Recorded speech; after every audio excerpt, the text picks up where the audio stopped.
Today I will share with you some life-changing philosophy. Before we start, make sure to like the video and subscribe. Also, comment where are you watching from and at what time you are watching. Have a nice sleep. We all experience those moments when negative thoughts start creeping in, planting seeds of doubt and insecurity in our minds. The nagging voice that questions our abilities, worth, and decisions can be incredibly disruptive, impacting all aspects of our lives. If left unchecked, these mental patterns can spiral into anxiety, lack of motivation, and even depression. I know this struggle all too well. There were times when I felt consumed by negative self-talk and crippling self-doubt. It was a constant battle to silence the inner critic and regain my confidence. But then, I discovered the profound teachings of Stoicism. This ancient Greek philosophy provided me with powerful strategies to overcome these challenges. As Marcus Aurelius, the famous Stoic philosopher and Roman emperor, wisely stated, "The universe is change. Our life is what our thoughts make it." This realization was transformative for me. I began to understand that my negative thoughts were not facts, but mere interpretations, and that I had the power to change them. So, what is the purpose of our journey today? It is to share the timeless Stoic principles that will help you deal effectively with negative thoughts and self-doubt. By the end of this exploration, you will be equipped with practical tools and insights to confront these inner battles head-on, reclaiming your inner peace and confidence. But this is not a passive experience. Stay engaged, reflect on these lessons, and actively apply them daily. True transformation occurs through knowledge, consistent action, and practice. With that, let us begin our exploration of the Stoic way of overcoming negative thoughts and self-doubt, guided by the wise words of Marcus Aurelius. The universe is change. Our life is what our thoughts make it. Understanding negative thoughts and self-doubt, we must first understand their nature and impact to effectively deal with negative thoughts and self-doubt. As Epictetus, one of the most influential Stoic philosophers, wisely stated, "It is not the things themselves that disturb people, but their judgments about these things." Negative thoughts are not inherently bad or wrong. Our minds create interpretations based on our experiences, beliefs, and conditioning. However, when left unchecked, these thoughts can spiral, distorting our perception of reality and undermining our sense of self-worth. For instance, consider a situation where you made a mistake at work. A negative thought might arise, such as, "I'm so incompetent, I'll never succeed in this job." This thought, however, is not a fact, but a judgment colored by self-doubt and harsh self-criticism. The impact of such negative self-talk can be far-reaching. It can affect our motivation, decision-making, and overall well-being. As Marcus Aurelius said, "The soul becomes dyed with the color of its thoughts." Persistent negative thoughts can drain our energy, cloud our judgment, and even influence our physical health. Now, let's engage in a brief exercise. Take a moment to reflect on a recent negative thought or moment of self-doubt that you experienced. Please write it down or make a mental note of it. We will revisit this later in our exploration. Understanding the nature and potential consequences of negative thoughts enables us to approach them more objectively. We can recognize them as mere interpretations, not absolute truths, and work towards reframing them more constructively. Remember, as Epictetus taught, it is not the things themselves that disturb people, but their judgments about these things. With this awareness, we can break free from negative thoughts and self-doubt, paving the way for a more empowered and fulfilling life. Changing your perspective. One of the core principles of Stoicism is the idea that our thoughts shape our reality. Epictetus wisely stated, "Men are disturbed not by things, but by the view which they take of them." This profound insight holds the key to overcoming negative thoughts and self-doubt. By changing our perspective, we can transform our experience. Let's revisit the example from the previous chapter, where you made a mistake at work and a negative thought arose, labeling you as incompetent and doubting your ability to succeed. This thought is not a fact, but a subjective interpretation colored by self-doubt and harsh self-criticism. The Stoics would encourage us to reframe this thought by adopting a more objective and rational perspective. Instead of criticizing ourselves, we could view the mistake as a learning opportunity to identify areas for improvement and growth. We could remind ourselves that mistakes are an inevitable part of the human experience, and that even the most accomplished individuals have faced setbacks and failures throughout their journeys. By reframing our perspective, we can transform a negative thought into a constructive one, shifting our mindset from self-doubt to self-compassion and resilience. But the Stoics didn't just preach theoretical ideas. They offered practical wisdom rooted in real-life examples. One such example comes from the life of Seneca, the famous Stoic philosopher and advisor to the Roman Emperor Nero. In one of his letters, Seneca recounts a story of a friend deeply troubled by a nightmarish vision he had experienced. Seneca advised his friend to focus on reality rather than being consumed by his imagination, saying, "We are more often frightened than hurt, and we suffer more from imagination than from reality." Like Seneca's friend, we often allow our negative thoughts and fears to spiral out of control, creating imagined scenarios that cause unnecessary suffering. By grounding ourselves in reality and adopting a more objective perspective, we can break free from the grip of these distorted thoughts. Here's a practical step-by-step guide to help you reframe a negative thought. Identify the negative thought or self-doubt. Write it down or make a mental note. Examine the evidence. Is this thought based on facts or assumptions? Are there alternative perspectives you still need to consider? Challenge the thought. Ask yourself, is this thought helping me or hurting me? Or, would I say this to a loved one in a similar situation? Reframe the thought. Replace the negative thought with a more constructive, rational interpretation that aligns with your values and goals. Repeat the reframed thought. Reinforce the new perspective by repeating it to yourself or writing it down. As Marcus Aurelius reminded us, if you are distressed by anything external, the pain is not due to the thing itself, but to your estimate of it. And this you have the power to revoke at any moment. By actively practicing reframing our perspective, we can gradually rewire our thought patterns, cultivating a more resilient and empowered mindset. It takes consistent effort, but the rewards are immense. A greater sense of inner peace, self-confidence, and ability to navigate life's challenges with wisdom and grace. Focus on what you can control. One of the core tenets of Stoic philosophy is the principle of focusing our energy and attention on what we can control, rather than wasting time and energy agonizing over things beyond our influence. Epictetus famously stated, "It's not what happens to you, but how you react to it that matters." This principle is compelling when dealing with negative thoughts and self-doubt. While we cannot always control the initial thoughts that arise, we can control how we respond to them. Do we allow them to spiral, fueling our self-doubt and anxiety, or do we consciously shift our focus to what is within our control?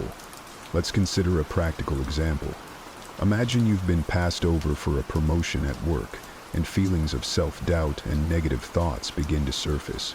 I'm not good enough. I'll never advance in this company. I'm a failure. While it's understandable to feel disappointed, dwelling on these negative thoughts and ruminating over the situation will only breed more negativity and disempowerment. Instead, the Stoic approach would focus on what you can control, your reaction, your mindset, and your next steps. You might reframe the situation by acknowledging that while the outcome was not what you hoped for, it does not define your worth or capability. You can respond with resilience, using the experience as motivation to identify areas for growth and development. Additionally, you can focus on what is within your control, such as updating your skills, seeking feedback from mentors, or exploring new opportunities within or outside the company. This principle is exemplified in Epictetus' life. Born into slavery, he faced numerous challenges and adversities beyond his control. However, he focused his energy on what was within his power, his mindset, actions, and response to circumstances. In one of his famous teachings, Epictetus emphasized, "Make the best use of what is in your power, and take the rest as it happens." By embracing this wisdom, we can avoid becoming consumed by negative thoughts and self-doubt from situations we cannot control. Instead, we can focus on our sphere of influence, taking constructive action and maintaining a positive, empowered mindset. To put this principle into practice, I invite you to pause and reflect on a current worry or concern causing you distress.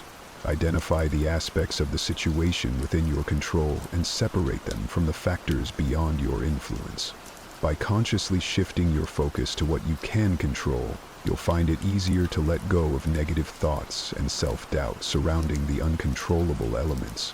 This simple yet profound practice can cultivate inner peace, resilience, and empowerment in facing life's challenges. As Epictetus taught, it's not what happens to you, but how you react to it that matters.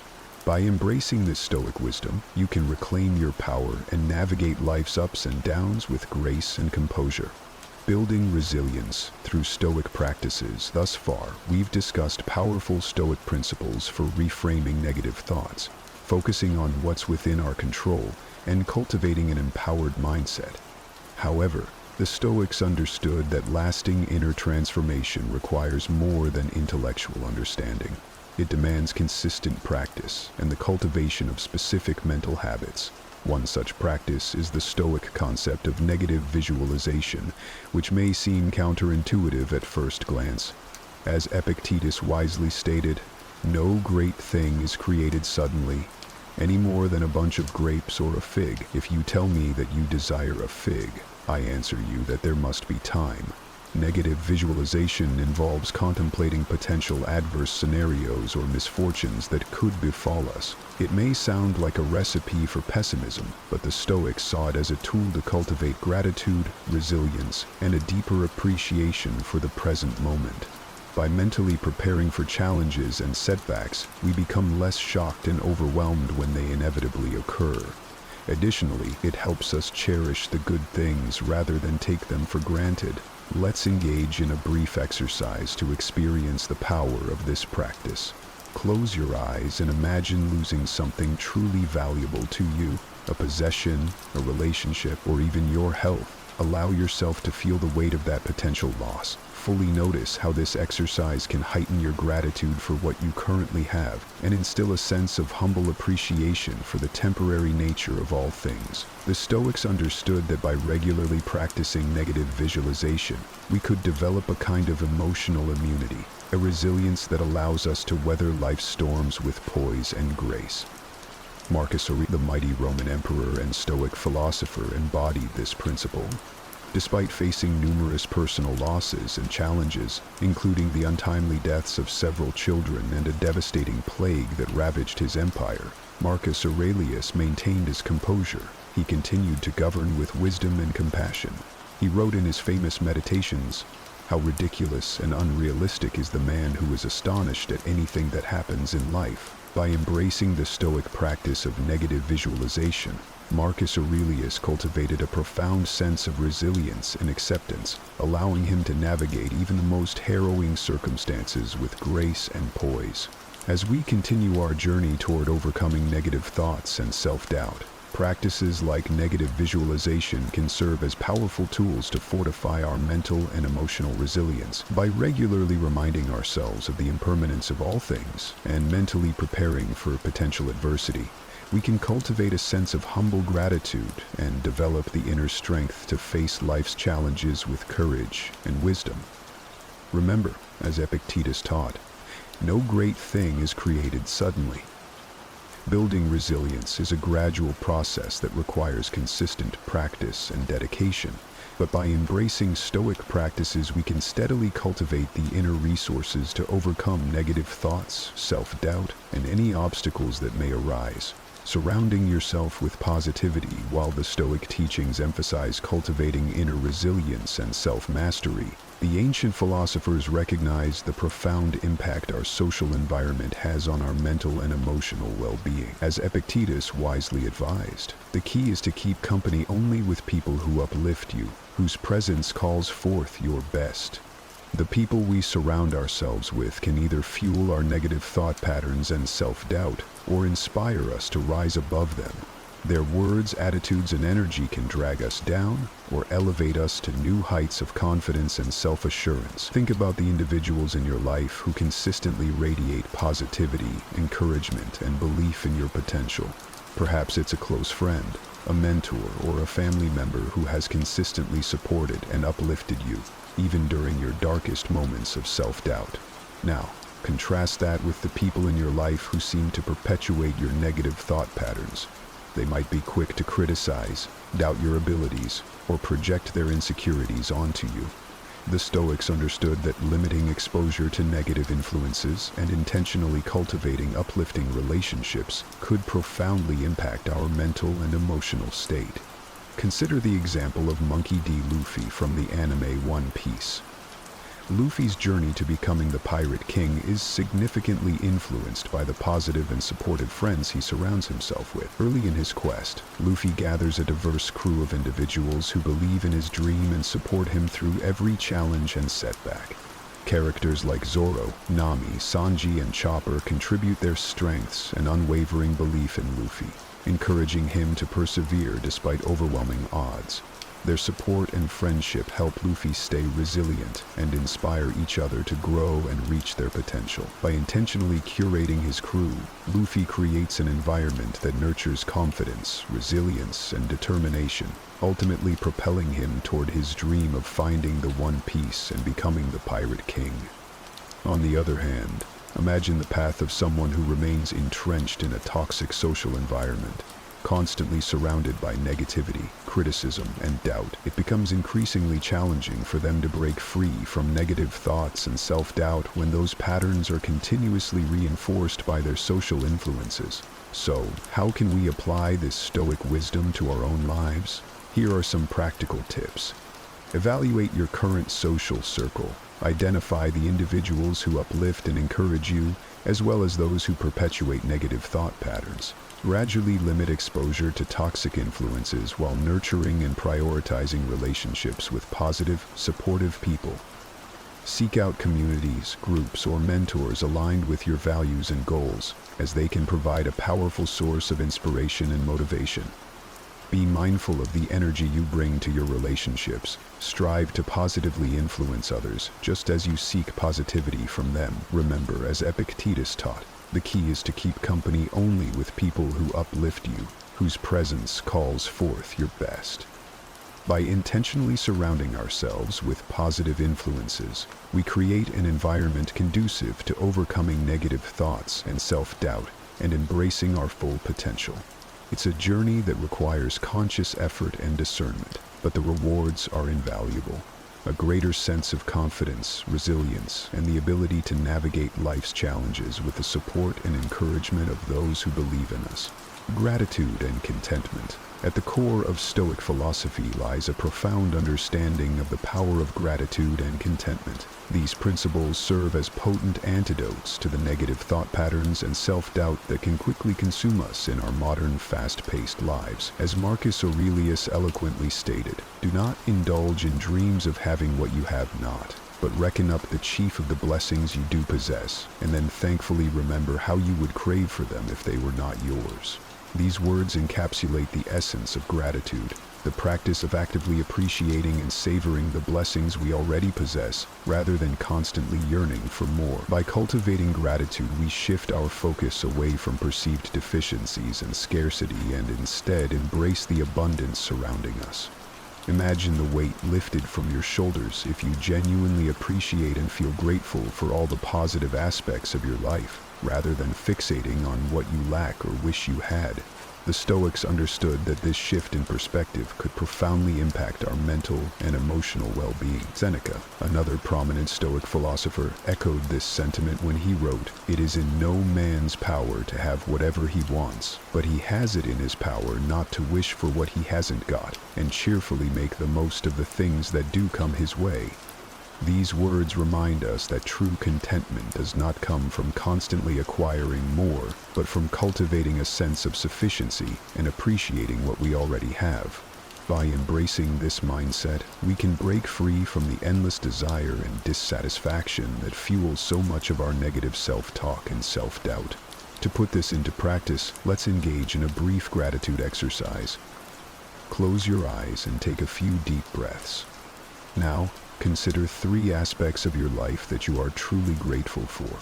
Perhaps your health, a loving relationship, or a cherished memory. Allow yourself to fully savor and appreciate these blessings, feeling the warmth of gratitude spread through your being. As you open your eyes, notice the subtle shift in your perspective. Do you feel lighter, more present, and less burdened by negative thoughts or self-doubt? This is the transformative power of gratitude and contentment. Acceptance and letting go, Epictetus wisely advised. Don't demand that things happen as you wish, but wish that they happen as they do happen, and you will go on well. These words highlight a profound truth. Much of our suffering and negative thought patterns stem from our resistance to how things are and our attachment to how we believe they should be. By accepting reality as it unfolds, without judgment or resistance, we can cultivate a sense of inner peace and freedom from negative thoughts and self-doubt. Consider the example of a student who has worked tirelessly to prepare for a critical exam, only to receive a disappointing result. Suppose they cling to the expectation of a different outcome. In that case, they will likely spiral into a cycle of negative self-talk, doubt, and rumination.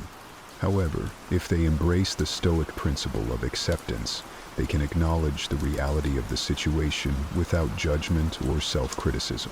They can redirect their energy toward constructive next steps rather than dwelling on what cannot be changed.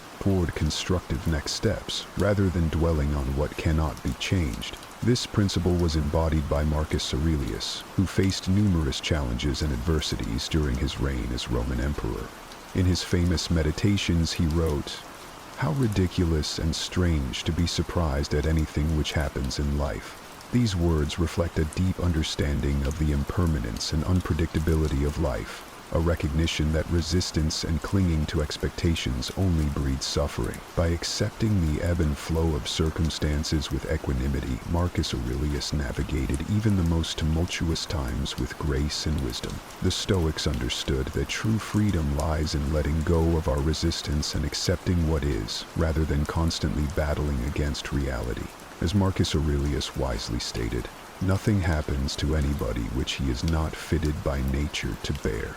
Consider a situation you have resisted or struggled to accept. To put this principle into practice, take a few deep breaths and consciously let go of your resistance, embracing the reality of the situation without judgment or self-criticism. Notice how this simple acceptance can alleviate the burden of negative thoughts and self-doubt. By releasing the need to control or change the uncontrollable, you create space for inner peace, clarity, and the ability to respond with wisdom and equanimity. By embracing the Stoic practices of acceptance and letting go, we can cultivate the inner freedom to navigate life's challenges with resilience, grace, and a profound sense of inner peace. Self-reflection and growth. While the Stoic teachings provide potent tools for dealing with negative thoughts and self-doubt in the present moment, these ancient philosophers understood that lasting transformation requires a more profound commitment to self-reflection and personal growth. As Epictetus wisely advised, when you are offended at any man's fault, turn to yourself and study your failings. He will grow better for being reproved, and you better yourself by this wholesome exercise. These words highlight the profound value of self-reflection, the practice of turning our gaze inward, examining our thoughts, beliefs, and actions with honesty and courage. Through this process, we can identify areas for growth, confront our blind spots, and cultivate the self-awareness necessary for lasting personal development. Imagine for a moment a scenario where you made a mistake or experienced a setback that triggered a wave of negative self-talk and self-doubt. Instead of wallowing in these thoughts or projecting blame onto external factors, the Stoic approach would be to engage in radical self-reflection. Ask yourself probing questions. What role did my own actions or assumptions play in this outcome? What lessons can I learn from this experience? How can I approach similar situations with greater wisdom and resilience in the future?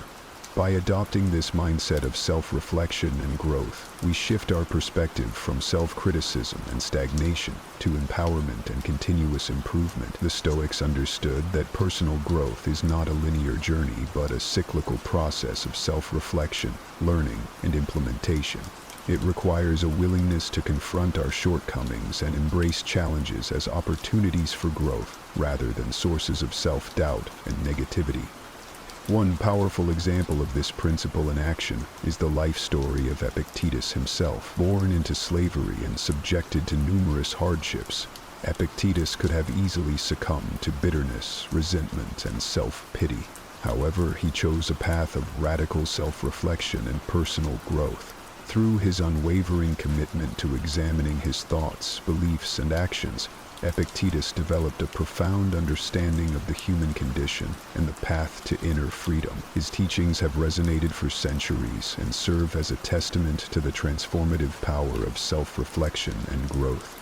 To cultivate this practice in your life, start by setting aside dedicated time for self-reflection, whether through journaling, meditation, or simply creating space for quiet contemplation.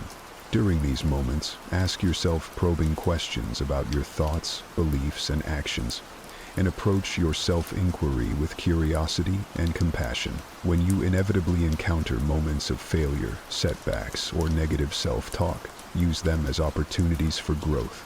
Resist the urge to indulge in self-criticism or blame. Instead, turn your attention inward.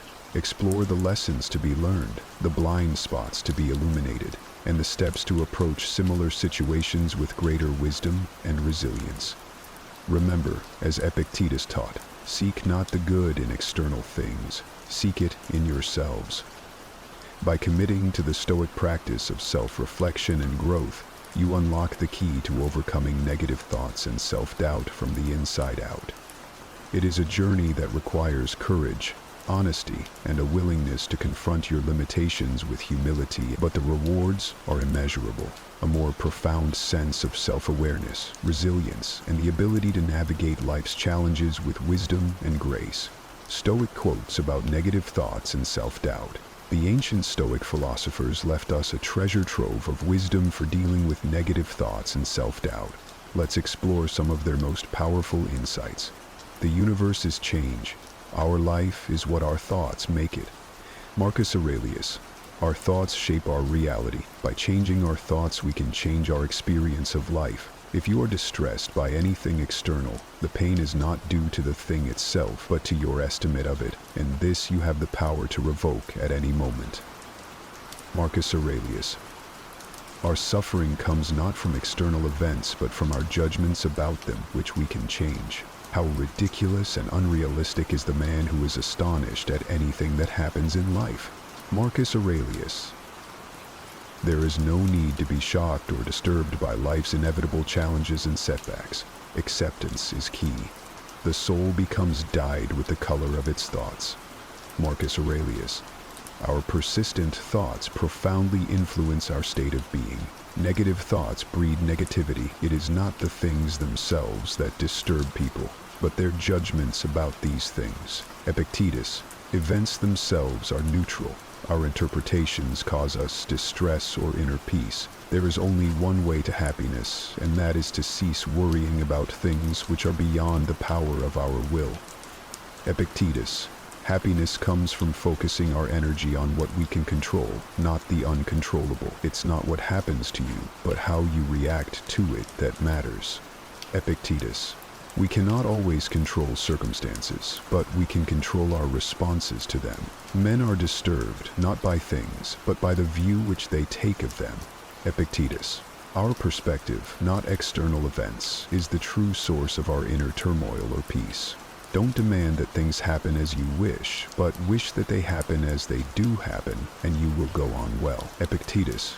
Acceptance, not resistance, is the path to tranquility. We are more often frightened than hurt, and we suffer more from imagination than from reality. Seneca. Our pessimistic forecasts often cause more suffering than reality itself.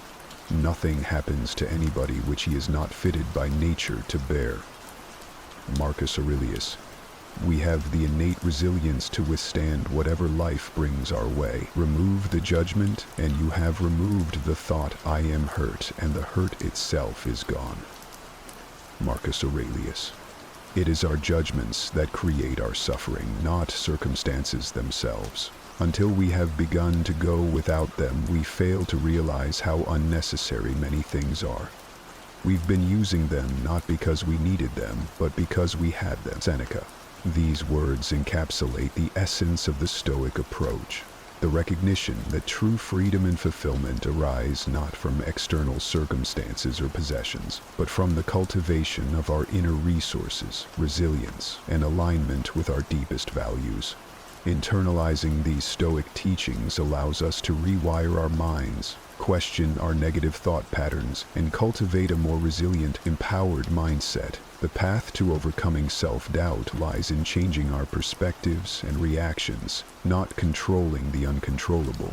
Remember, the journey toward overcoming negative thoughts and self-doubt is not a destination, but a continuous practice, a lifelong commitment to personal growth, self-reflection, and the pursuit of a life well lived. Every day, we carry invisible weights, habits that drag us down, cloud our minds, and distract us from the truly important things in life. It's time to let go of these burdens and embrace the clarity and focus that comes with a Stoic way of thinking. Let me take a moment to remind you that this journey we're on together is all about transformation. It's about growing, becoming the best version of ourselves, and breaking free from the habits, mindsets, and barriers that have been holding us back. And today, we're tackling a big one, a life-altering topic that can change the course of your future. We're going to explore 4 things you have to stop doing immediately. These aren't just simple mistakes, fleeting bad habits, or temporary setbacks. These are the subtle yet powerful forces that prevent you from reaching your full potential. They block your progress and prevent you from living the life you're capable of living. These habits, if you stop them today, will free you from your past and accelerate you toward your future. I know that each one of us has dreams, goals, and ambitions. Some of those dreams may feel so far out of reach, but I'm here to tell you, they're not. They're waiting for you to step into them. Today, we're going to uncover the 4 things that are keeping you from stepping fully into your power. As we dive into these transformative insights, remember, if you find value in peeling back these layers and discovering new paths to your personal best, hitting that subscribe button helps us bring more of this content to you. It's free, and it ensures you don't miss out on any part of this journey to empowerment. And don't skip any part of the video. Every second is designed to help you grow stronger, more focused, and resilient, just like the Stoics of old. Are you ready to make some significant changes? Let's get started and shed these 4 critical habits for a brighter, more fulfilling tomorrow. You might not realize it, but every time you let a shadow of doubt creep into your thoughts, you're stepping back from the life you're meant to lead. Doubt is sneaky. It's like that quiet voice at a party that keeps whispering, "You're not quite right. You don't really belong. You're just not good enough." But here's a Stoic truth for you. Doubt is only as powerful as the attention you give it. Stoicism teaches us to focus on what we can control and to let go of what we can't. Your thoughts? They're yours to shape. Think about the times when doubt has held you back from taking a chance. Maybe it stopped you from applying for that job, asking that question, or starting a new project. Now, imagine what could have unfolded if you had pushed past that doubt. It's all about perception. Stoics like Seneca and Epictetus weren't free from doubt because they were supremely confident. No, they learned to challenge the validity of their doubts and focus on their strengths. Let's break it down. Self-doubt often comes from our fear of failure, of not meeting expectations, ours or someone else's. But what if you viewed potential failure not as a setback, but as a step forward? After all, every attempt, successful or not, teaches us something vital. It's about learning to trust the process, embracing each experience as a part of your growth. Think of doubt as a signal, not a stop sign. It's telling you where you need to focus, where there's room to expand and improve.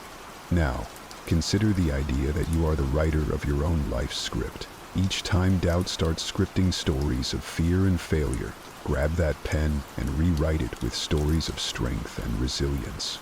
Remember, no great story is complete without challenges, without moments where the hero could have turned back. Yet, it's not the doubts they faced that define their stories, but their decision to keep going despite them. Another Stoic practice to help manage doubt involves preparation and reflection. At the end of each day, take a moment to reflect on your actions and thoughts. Where did doubt creep in? How did you handle it? Could you have managed it differently? This reflection isn't about judging yourself harshly, but about preparing better for future encounters with doubt. The Stoics were big on journaling, using it as a tool to reflect and gain clarity. This doesn't have to be a lengthy process. A few minutes each day can provide profound insights. And while we're discussing insights, let's not overlook the power of visualization, a technique used by Stoics and modern achievers alike. When doubt tells you that you can't, take a moment to visualize yourself succeeding. Picture the steps you'll take, the obstacles you'll overcome, and the success waiting on the other side. Visualization isn't just daydreaming, it's a rehearsal for reality, a way to condition your mind to act beyond doubt. Finally, remember that overcoming doubt is not about never feeling it. That's nearly impossible. It's about not letting it control you. It's about acknowledging its presence, nodding politely, and then moving forward with your actions aligned with your values and goals. Every time you choose action over doubt, you're not just moving closer to your goals, you're also strengthening your Stoic resolve, building a mindset geared toward growth and resilience. So, next time you hear that whisper of doubt, recognize it for what it is, an old habit, not a truth. Challenge it with your new habit of resilience, armed with Stoic wisdom, and watch as you transform not only your actions, but your outcomes. Doubt has only the power to stop you if you let it. Instead, let it be the reason you move forward with more determination, equipped with the wisdom of the Stoics to guide your path. It's incredibly easy to fall into the trap of looking at others and feeling like you're not measuring up. Scroll through any social media platform for a few minutes, and you might find yourself feeling as though everyone else's life is more exciting, more successful, or simply happier than yours. But here's something crucial to remember. What you're seeing is a curated display, not the full story. This comparison game is not just misleading, it's harmful. It skews our perception of our own lives and can make us feel inadequate without just cause. Stoicism teaches us a valuable lesson here. Focus on what affects your own progress and virtues, not the apparent successes of others. Imagine if Marcus Aurelius, Stoic philosopher and Roman emperor, had wasted his time comparing his reign or philosophical writings to those of his predecessors or neighboring rulers. Instead, he focused on his own duties and the wisdom he could cultivate from his experiences. By centering on our own journey, we embrace the Stoic principle of controlling only what is within our power, our actions, reactions, and personal growth. When you catch yourself comparing your journey to someone else's highlight reel, try to redirect that energy. Think about your own achievements and the obstacles you've overcome. Each person's life is a complex tapestry of experiences, challenges, and triumphs. By comparing, we reduce this rich complexity to a simple, often inaccurate scoreboard. More importantly, we risk overshadowing our own experiences and undervaluing our unique paths. Moreover, Stoicism encourages us to use comparison, if at all, only as a tool for self-improvement, not as a measure of self-worth. For instance, instead of feeling envious of a friend's new job, use that moment to reflect on your own career goals and the steps you can take to achieve them. This turns a potentially negative comparison into a constructive plan for personal progress. It's about transforming envy into inspiration. Reflect on this. The only true comparison that brings value is the one you make with yourself. Where you were yesterday versus where you are today. Are you kinder, more knowledgeable, or more disciplined? This self-reflection is fundamental in Stoicism. It keeps you grounded in your own progress and focused on what truly matters. Your own development and contentment. Another practical step to lessen the habit of comparing yourself to others is to limit your exposure to the sources of comparison. If social media makes you feel inadequate, adjust how you use it. Follow accounts that inspire and teach rather than those that spark envy. Use these platforms to connect and learn rather than to assess your self-worth. Remember also the Stoic practice of negative visualization. It's about imagining the worst-case scenarios to appreciate what you have. This doesn't mean dwelling on the negative, but rather using it to cultivate gratitude for your present situation. It's a powerful antidote to the dissatisfaction bred by comparison. When you feel thankful for what you have, the achievements of others seem less like a threat and more like shared human potential. Breaking the habit of comparing yourself to others isn't about ignoring the success of those around you. It's about reshaping how you perceive and react to that information. It's about fostering a mindset that values personal growth and inner peace over external validation. This way, you not only adhere to Stoic wisdom, but also create a more fulfilling and contented life for yourself. Remember, in the grand narrative of your life, the only character you're truly responsible for is you. How you develop that character, how you enrich your own story, that's where your focus should be. Carrying the past around is like dragging a suitcase filled with old books you'll never read again. It's heavy, it's exhausting, and it doesn't serve you one bit. We've all got that suitcase. Inside, you'll find our mistakes, our regrets, and those moments when things just didn't go the way we hoped. Now, imagine setting that suitcase down for good. Feels freeing, right? That's what we're talking about today. Letting go of those past burdens to make room for a brighter, lighter future. Stoicism offers a robust framework for dealing with the past. Stoics emphasize living in the present because that's all we truly have control over. The past? It's done. You can't change it, but you can change your perspective on it. Marcus Aurelius once wrote, "Look back over the past with its changing empires that rose and fell, and you can foresee the future too." What he's suggesting isn't that we dwell on the past, but that we learn from it and then move on, applying those lessons to live better today. Reflecting on the past is only useful to the extent that it teaches us. Beyond that, dwelling on old failures or missed opportunities is a trap. It saps your energy, focusing your mind on scenarios that no longer exist, except in your thoughts. So how do we stop living in the past? Start by acknowledging it. Recognize the things that happened, understand the emotions they stir up, and then practice letting them go. This could be as simple as saying to yourself, "Yes, that happened. It hurt, but I am no longer in that moment. I am here now."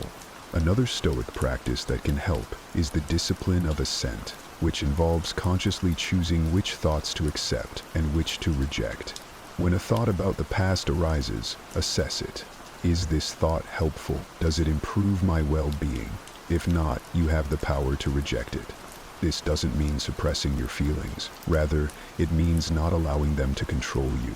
It's about taking a moment to say, "This is how I felt, but I choose not to hold on to it." Furthermore, transform how you interact with memories. Instead of replaying a regretful scenario over and over, try to view it through a lens of growth. Ask yourself, what did this experience teach me?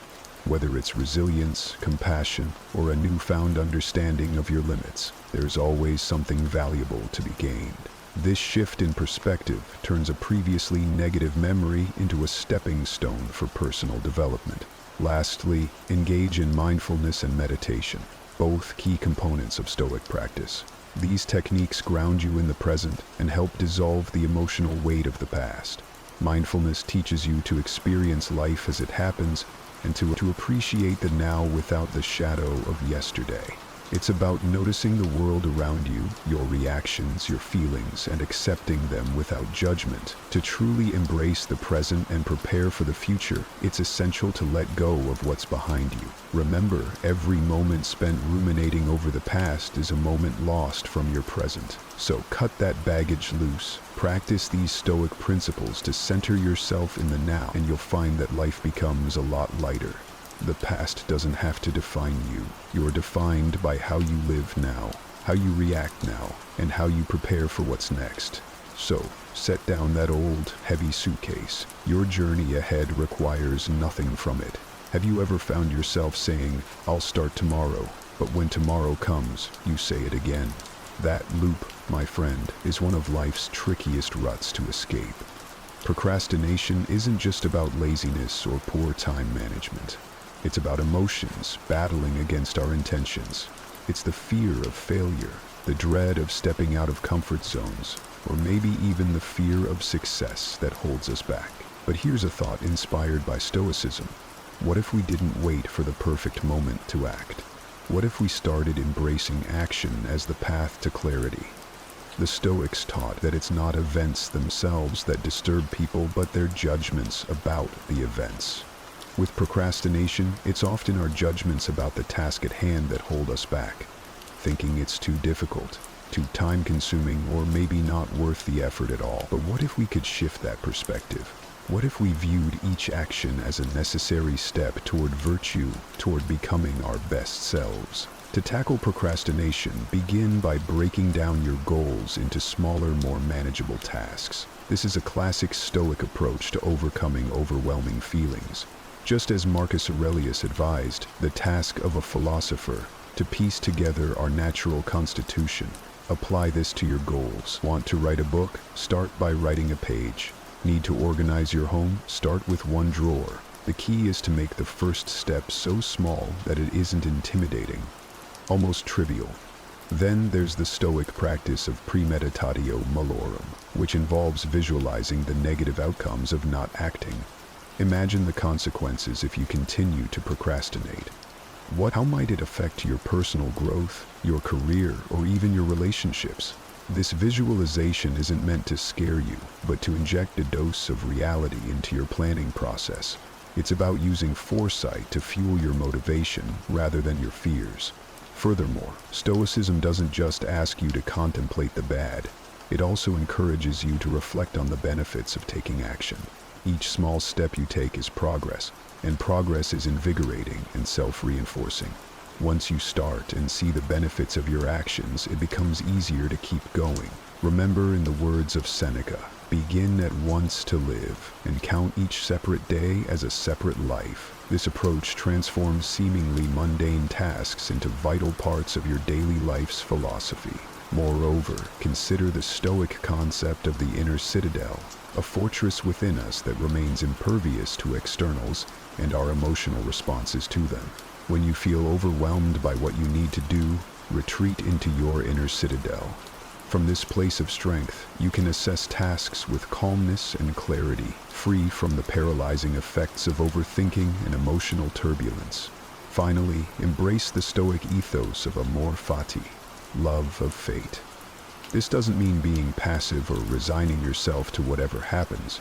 Rather, it's about loving what you do and doing what you love wholeheartedly. When you start to align your actions with your values, procrastination becomes less of an issue because you're no longer acting out of obligation, but out of genuine desire. So let's challenge ourselves to turn "I'll do it tomorrow" into "I'm doing it now." Because in each moment of action, you're not just ticking off a task, you're building a life.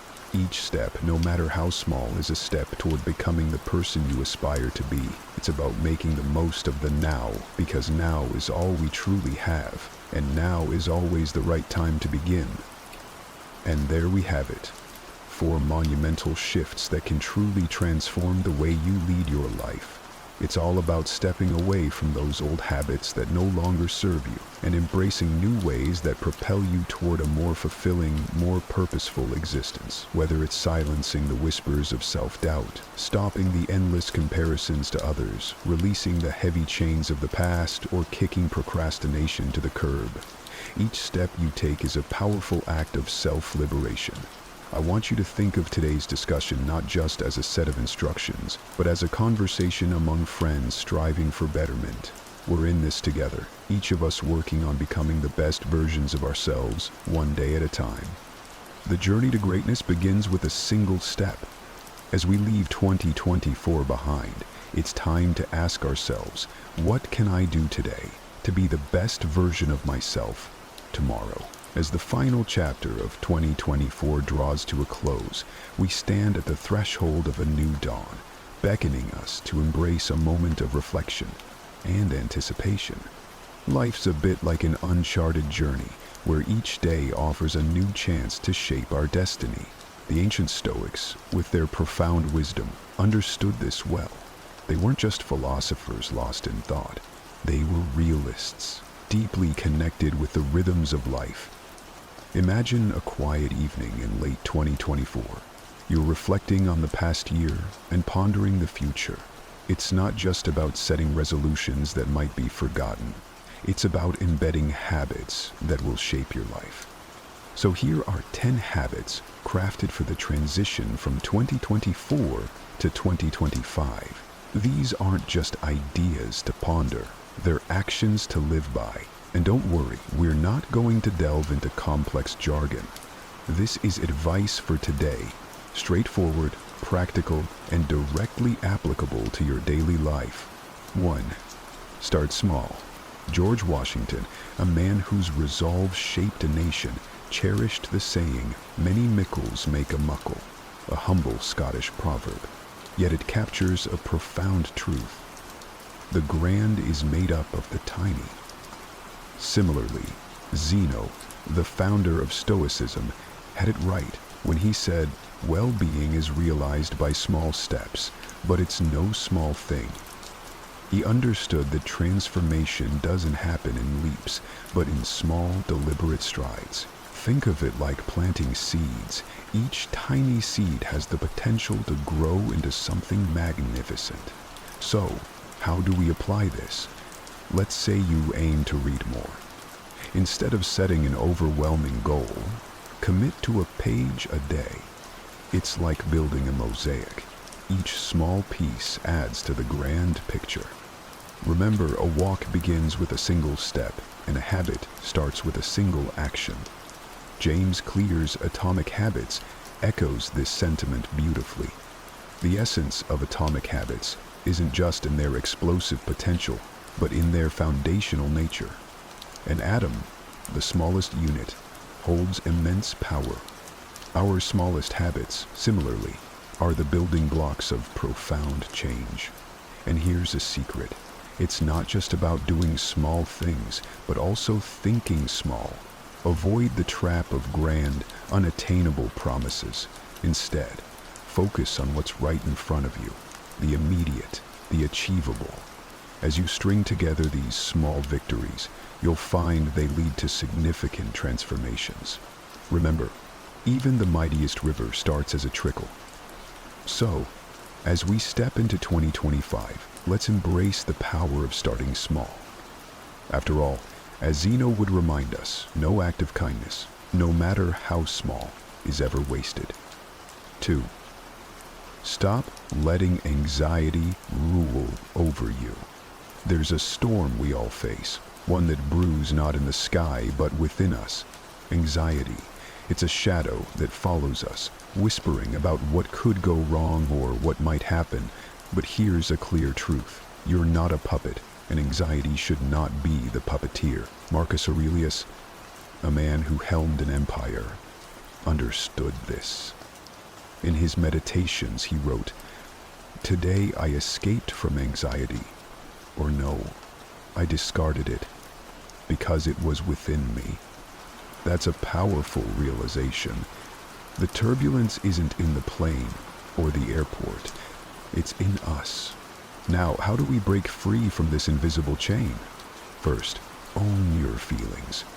Recognize that anxiety is a product of your thoughts, not the world around you.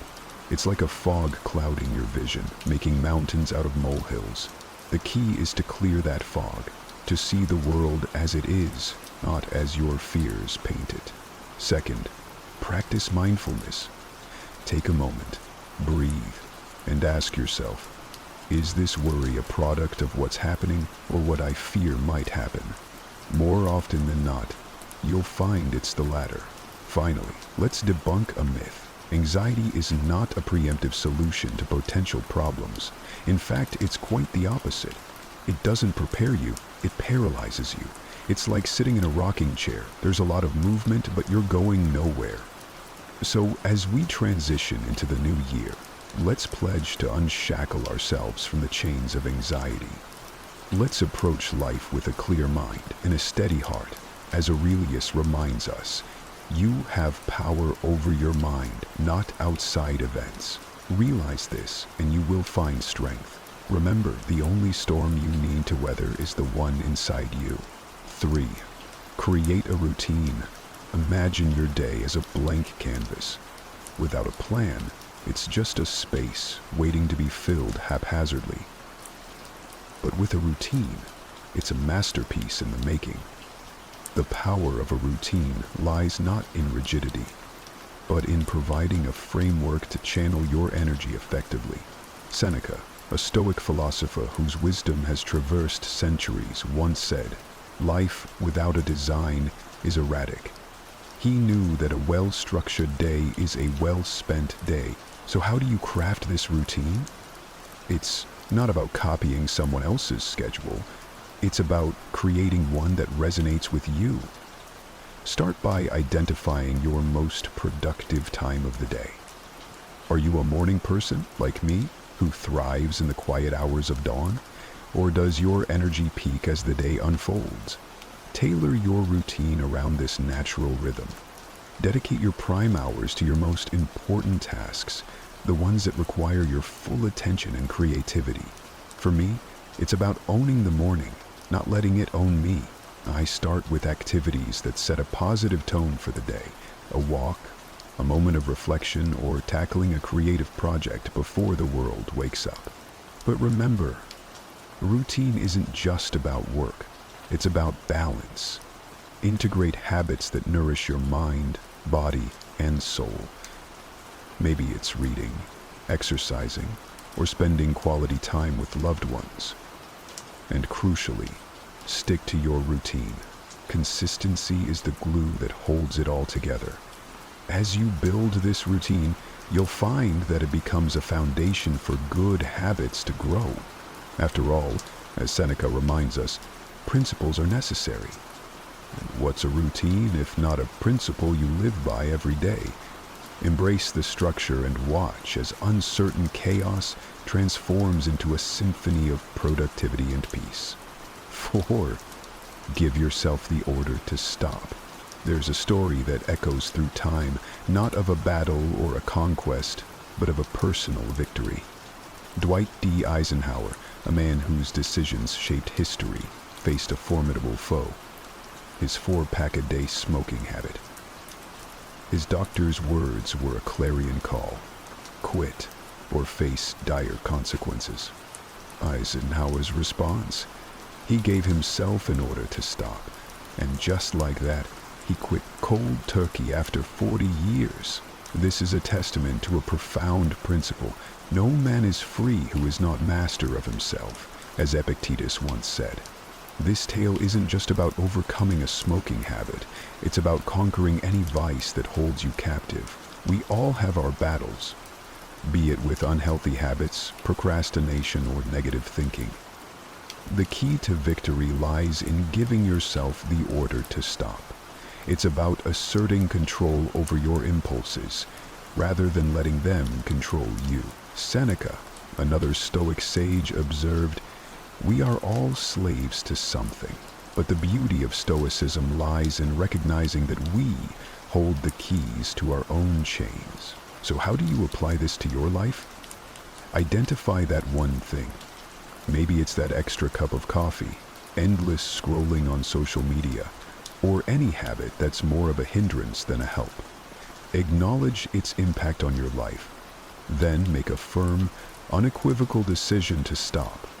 It's not about gradual change. It's about a definitive, deliberate action. When you give yourself the order to stop, you're not just breaking a habit, you're reclaiming your freedom. As you step into 2025, carry this empowering message. You are the commander of your destiny, and the first command is to master yourself. 5. Free up precious resources. Time, the most valuable resource we have, is often squandered on trivialities. We claim to be starved of time, yet a glance at our screen time reveals the truth. It's not about having more time, it's about using the time we have wisely. Stoicism teaches us to focus on what's essential. Epictetus, a philosopher known for his practical wisdom, said, "If you wish to improve, be willing to appear clueless or stupid about some things." This is about making a conscious choice to not get sucked into the vortex of non-essentials, be it doom scrolling, excessive news consumption, or other digital distractions. The strategy here is twofold: awareness and action. First, become acutely aware of where your time goes. Track your activities for a day or a week. you'll likely be surprised at how much time is spent on activities that add little value to your life. This awareness is the first step toward change. Next, take decisive action. Start by reducing the time spent on these distractions. Set limits on your app usage. Designate specific times for news consumption and avoid aimlessly browsing the internet. This isn't about cutting off from the world, but about choosing not to drown in it. As you reclaim your time, you'll find you have more of it for things that truly matter. Pursuing your goals, nurturing relationships, and fostering personal growth. This habit isn't just about time management, it's about life management. It's about ensuring that the precious hours of your day are spent on pursuits that enrich your life, not deplete it. As we transition into 2025, let's remind ourselves of Epictetus's words and focus our energy and time on what truly contributes to our well-being and growth. Remember, every minute spent on something meaningless is a minute taken away from something meaningful. 6. Do something difficult. At the dawn of each new year, Seneca, a Stoic heavyweight, didn't just make resolutions. He made a statement. He plunged into the icy waters of the Tiber River. It wasn't for a swim. It was a declaration of mastery over himself. He was saying loud and clear, "I'm in charge." This act wasn't about the chill of the water. It was about the fire it kindled within, a fire of self-assertion and resilience. It's a vivid reminder that sometimes doing something difficult can be the most empowering act. So how do we bring this lesson into our lives? It starts with stepping out of our comfort zone. Choose something that challenges you, something that makes you a bit uneasy. It could be anything. Waking up an hour earlier, taking a cold shower, speaking up in a meeting, or even learning a new skill. The task itself isn't as important as the act of pushing your boundaries. It's in these moments of discomfort that we grow the most. It's where we discover what we are truly capable of. The essence of this practice lies not in the difficulty itself, but in the assertion of your will over your instincts. It's a testament to your inner strength, a demonstration that you are more than your fears and hesitations. As you embark on this journey of doing something difficult, remember Seneca's unspoken message. I control my actions, my reactions, and my mind. Let 2025 be the year you embrace challenge, where you prove to yourself that you can do hard things. After all, in the face of challenges, we don't just survive, we thrive. 7. Associate with people who make you better. The company we keep molds us more than we often realize. It's like walking through a forest. The paths you choose determine where you end up. This idea isn't new. The Stoics understood the power of association. Seneca, through his letters, demonstrated the value of surrounding oneself with people who inspire growth and wisdom. He once wrote, "Associate with those who will make a better man of you." This isn't just about choosing friends. It's about choosing influences that shape your character and your life. So how do you apply this in today's world? Start by taking a close look at your circle. Who are the people you spend the most time with? Do they embody the qualities you admire and aspire to? It's not about finding perfect people. It's about finding those who challenge you, support your growth, and share your values. It's like planting yourself in fertile soil, where the environment is conducive to growth. Remember, if you dwell with those who limp, you'll learn to limp too. This isn't just about avoiding negative influences. It's also about actively seeking positive ones. Create your own circle, be it a book club, a discussion group, or just a set of friends committed to personal growth. Engage in activities that enrich your mind and soul. Discuss ideas, debate philosophically, and challenge each other. As Seneca said, "We learn as we teach." By surrounding yourself with people who push you to be better, you'll find that you don't just rise to the occasion, you rise above it. Let 2025 be the year you cultivate your garden of influences, ensuring that every person in it adds value to your life's journey. 8. Stop fearing change. Embracing change is like learning to ride the waves. Resist, and you'll be toppled over. Adapt, and you'll be carried forward. Marcus Aurelius, in his reflective meditations, mused on the nature of change. He understood that life's rhythm is a constant ebb and flow of transformation. By fearing change, we close ourselves off to the myriad possibilities and opportunities it brings. It's not just about accepting change, it's about welcoming it with open arms. To incorporate this into your life, start by shifting your perspective. View change not as a threat, but as an inevitable and exciting part of life. It's a chance for growth, learning, and new experiences. This year, challenge yourself to step out of your comfort zone. Try something new, be it a hobby, a career move, or even a new way of thinking. It's in these moments of uncertainty and novelty that we often find our most profound growth and satisfaction. Moreover, develop a mindset of adaptability. Like a tree that bends in the wind but doesn't break, learn to be flexible in the face of change. Adaptability doesn't mean being passive. It's about actively finding ways to thrive in new circumstances. As you navigate the changing landscapes of life, remember the words of Marcus Aurelius. The universe is change. Our life is what our thoughts make it. Let 2025 be the year where you ride the waves of change with skill and grace, turning every new challenge into an opportunity for growth and self-discovery. As you navigate the changing landscapes of life, remember the words of Marcus Aurelius. The universe is change. Our life is what our thoughts make it. Let 2025 be the year where you ride the waves of change with skill and grace, turning every new challenge into an opportunity for growth and self-discovery. 9. Say no to the inessential. In a world brimming with choices and distractions, the art of saying no becomes a superpower. Marcus Aurelius, a man who juggled the complexities of ruling an empire, recognized the power in discernment. He wisely noted that much of what we do isn't essential. By saying no to the inessential, we don't just free up time, we amplify our ability to focus on what truly matters. It's about making room for the essential by clearing out the clutter. To adopt this in your life, start by evaluating your commitments. Are they aligning with your values and goals? It's easy to get caught up in the whirlwind of busy work that contributes little to our overall purpose. Practice the art of saying no to these distractions. This doesn't mean becoming aloof or unhelpful.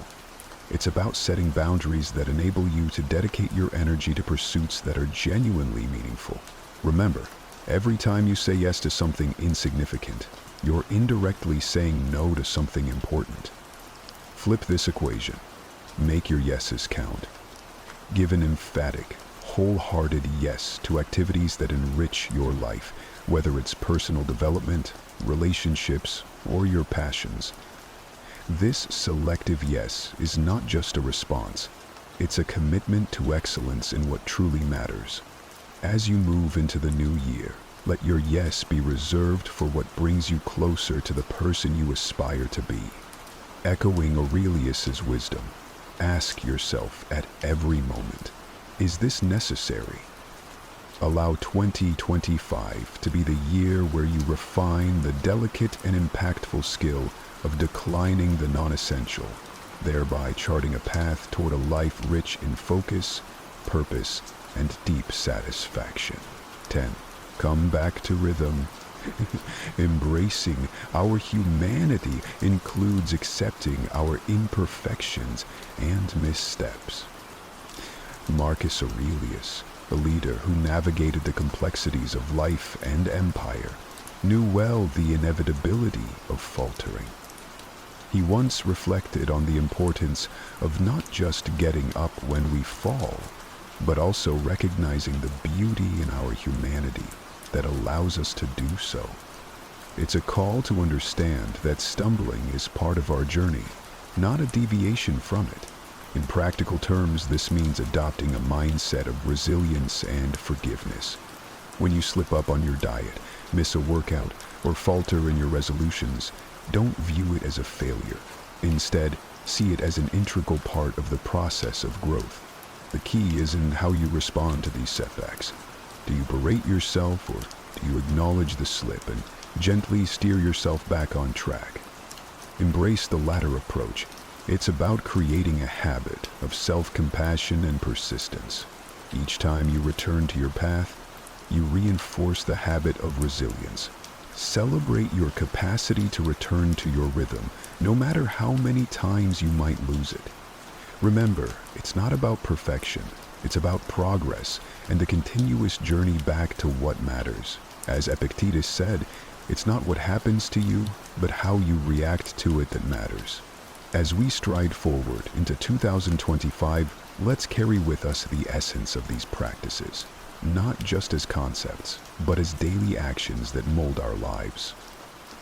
Remember, the journey towards self-discipline, resilience, and serenity isn't just about understanding Stoicism. It's about living it. Each day offers a new canvas, and your actions are the brushstrokes that paint your life's portrait. So start today. Pick a practice. Maybe it's a moment of morning reflection or an act of kindness, and see how it transforms your world. Did you know that the secret to transforming your life's biggest challenges into your greatest opportunities might have been discovered over 2,000 years ago? Imagine facing life's storms with a calm so powerful that nothing could shake your inner peace. Sounds like a superpower, right? Well, it's not just a fantasy. This ancient superpower is an age-old philosophy that's as practical today as it was in the bustling markets and marble halls of ancient Rome and Greece. Stoicism teaches us that while we can't control every aspect of our lives, we have absolute power over how we choose to react. And in today's world, where uncertainty seems to be the only certainty, these teachings could be the anchor we've all been searching for. So, whether you're dealing with stress, facing adversity, or simply looking to find more joy in the everyday, stick around. Today, we're diving deep into Stoicism, uncovering its timeless wisdom, and discovering how it can transform not just the way we think, but the way we live. 1. Focusing on what's in your control. Have you ever found yourself stuck in traffic, fuming over the delay, or scrolling through your phone only to get upset over a negative comment someone left on your post? It happens to the best of us. It's almost like our day-to-day life is filled with these little tests, challenging our mood and peace of mind at every turn.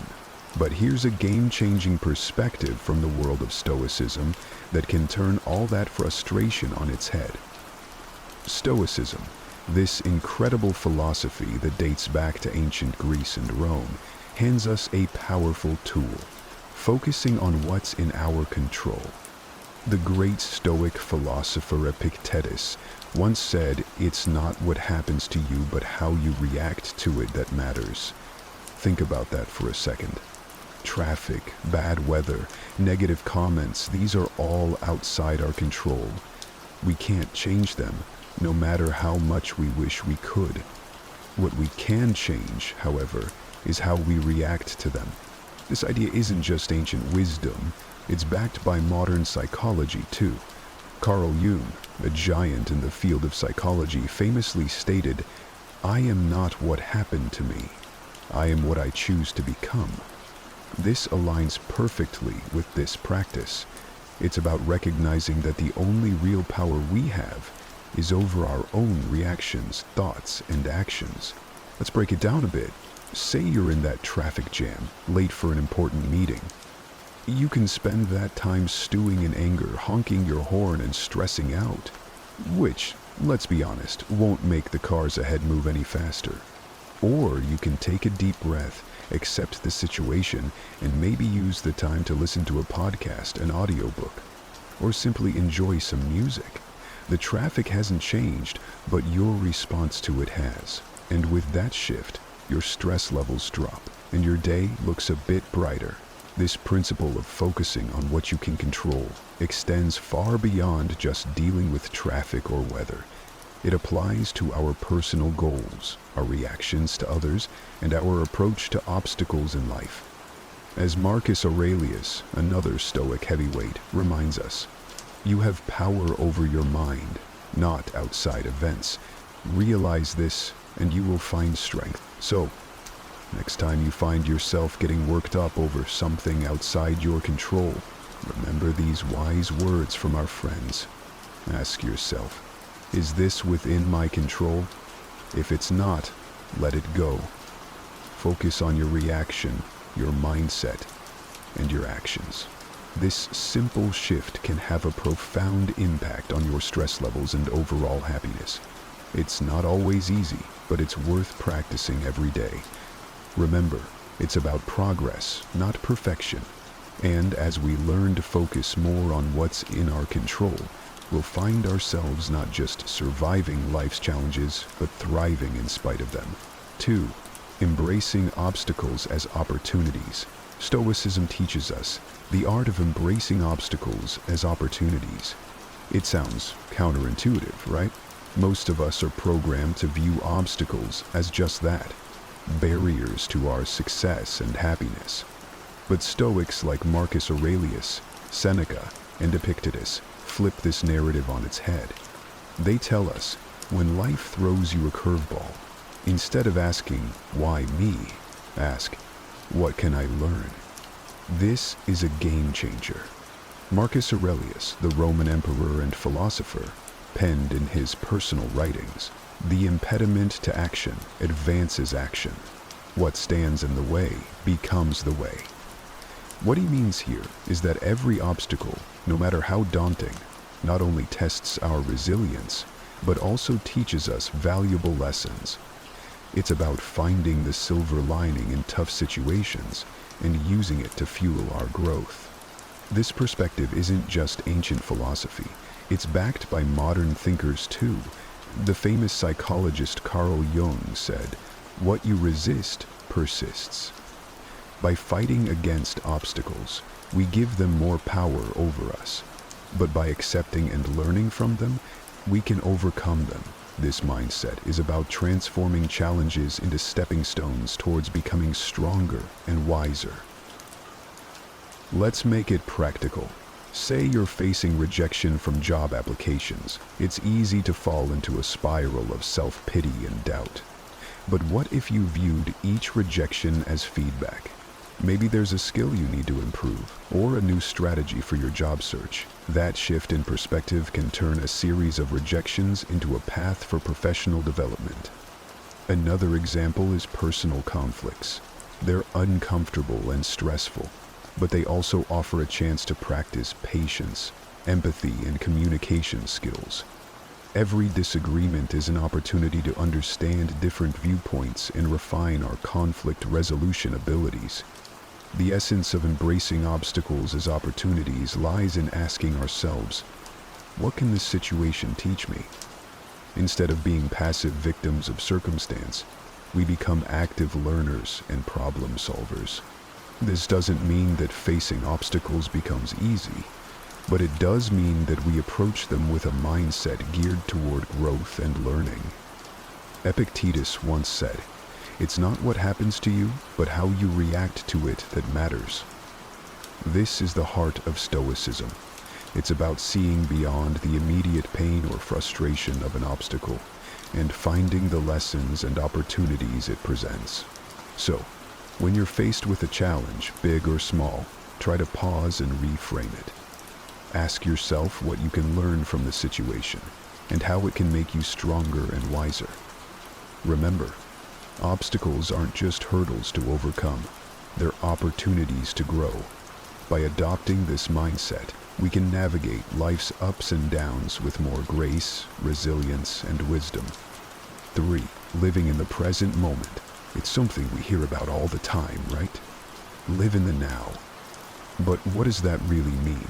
And why is it so important? Living in the present moment is about fully embracing and experiencing where you are at this very second, not letting your mind wander off to the worries of tomorrow or the regrets of yesterday.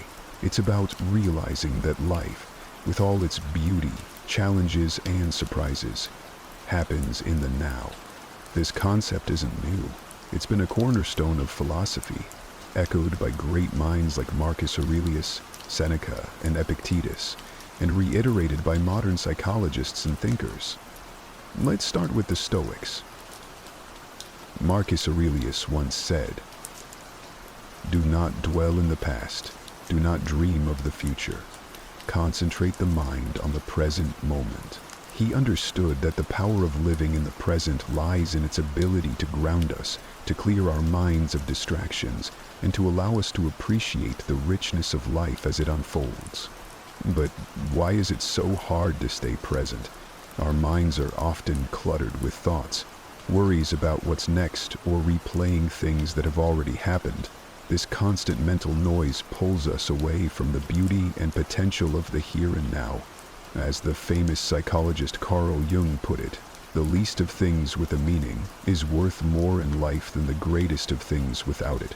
Living in the present moment gives meaning to the small, everyday experiences, enriching our lives beyond measure. Aristotle talked about the importance of being mindful of the present to achieve eudaimonia, or a state of being happy, healthy, and prosperous. He believed that by focusing on the here and now, we could live a virtuous life, making the most of our human experience. So, how can we practice living in the present? It starts with mindfulness. The art of paying attention to the present moment without judgment. When you eat, savor each bite. When you walk, notice the feeling of the ground under your feet. Listen actively when someone is speaking to you, instead of planning what you're going to say next. These simple acts of mindfulness bring us back to the present, making our lives richer and more meaningful. Seneca offered this wisdom: "True happiness is to enjoy the present without anxious dependence upon the future."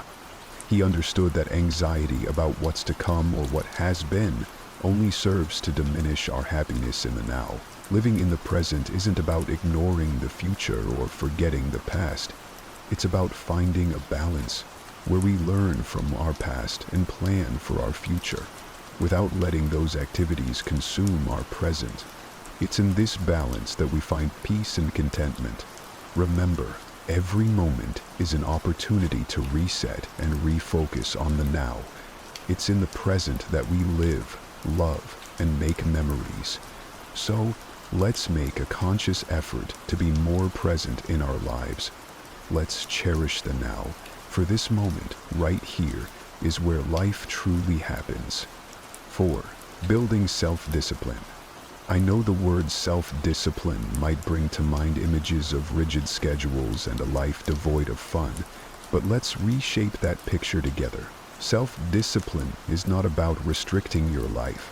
It's about empowering yourself to make choices that align with your deepest values and long-term aspirations. It's choosing what's right for you, not what's easy in the moment. At its core, building self-discipline is about mastery over ourselves. It's about saying yes to things that serve us and no to things that don't, even when it's tough. Think about it, whether it's sticking to a workout routine, saving money instead of impulse buying, or turning off Netflix to focus on a project. These choices might not deliver instant gratification, but they pave the way for long-term satisfaction and success. Stoic philosophy has a lot to say about self-discipline. Marcus Aurelius, the Roman emperor and Stoic philosopher, once wrote, "You have power over your mind, not outside events. Realize this, and you will find strength." This powerful statement highlights the essence of self-discipline. It's about controlling our impulses, emotions, and actions despite the external temptations and distractions that life throws our way. Seneca offers wisdom on the subject too. He advises us to be steadfast and control our desires, rather than being controlled by them. He understood that true freedom comes from within, from our ability to govern ourselves and our appetites. But why is self-discipline so critical? Aristotle, the ancient Greek philosopher, sheds light on this. He believed that we achieve excellence and virtue through habit. By practicing self-discipline, we cultivate habits that lead us toward our best selves. It's not about occasional acts of willpower, but about consistently making choices that reflect our values and goals. Building self-discipline also ties into modern psychological understanding. Carl Jung, a pioneer in psychology, emphasized the importance of integrating all aspects of our personality to live fully. This integration requires self-discipline, as we must navigate the desires of different parts of our psyche, choosing paths that contribute to our overall well-being and growth. So, how can we build self-discipline in our daily lives? Start small. Pick one area you want to improve, whether it's your diet, exercise routine, or spending habits. Set clear, achievable goals and take it one day at a time. Remember, every time you make a choice that aligns with your goals, you're building the muscle of self-discipline. Epictetus reminds us, no great thing is created suddenly. Self-discipline is built through small, consistent actions. It's about progress, not perfection. Every day presents new opportunities to practice self-discipline, to choose actions that move us closer to who we want to be. Building self-discipline is a journey. It's about finding balance between what we want now and what we want most. It's about making choices that might be hard in the moment, but will bring us closer to our goals, happiness, and peace in the long run. No, let's commit to this journey together, supporting one another and choosing what's right, not what's easy. Remember, in the realm of self-discipline lies the path to achieving our dreams and living in the life we truly love. 5. Developing emotional resilience. When life throws its curveballs, we all experience a whirlwind of emotions. Feeling angry, sad, or frustrated is a natural part of being human. But here's the kicker. It's not just about the emotions we feel. It's about how we handle them. That's where the magic of emotional resilience comes in. Emotional resilience is like this superpower that allows us to navigate through life's storms with grace and come out stronger on the other side. It's about acknowledging our emotions, understanding them, and then taking positive steps to move forward rather than being swept away by the tide of our feelings. The Stoics had a lot to say about this. Marcus Aurelius, for example, reminds us, "You have power over your mind, not outside events. Realize this, and you will find strength." This profound insight touches the essence of emotional resilience. It's about recognizing that while we might not have control over what happens to us, we have control over how we respond. Our emotions don't have to control our actions. Seneca offers wisdom on facing adversity without losing our composure. He teaches that life's hardships are tests of our character and resilience. By facing our feelings with understanding and patience, we can grow wiser and more robust. But how do we develop this emotional resilience? It starts with self-awareness.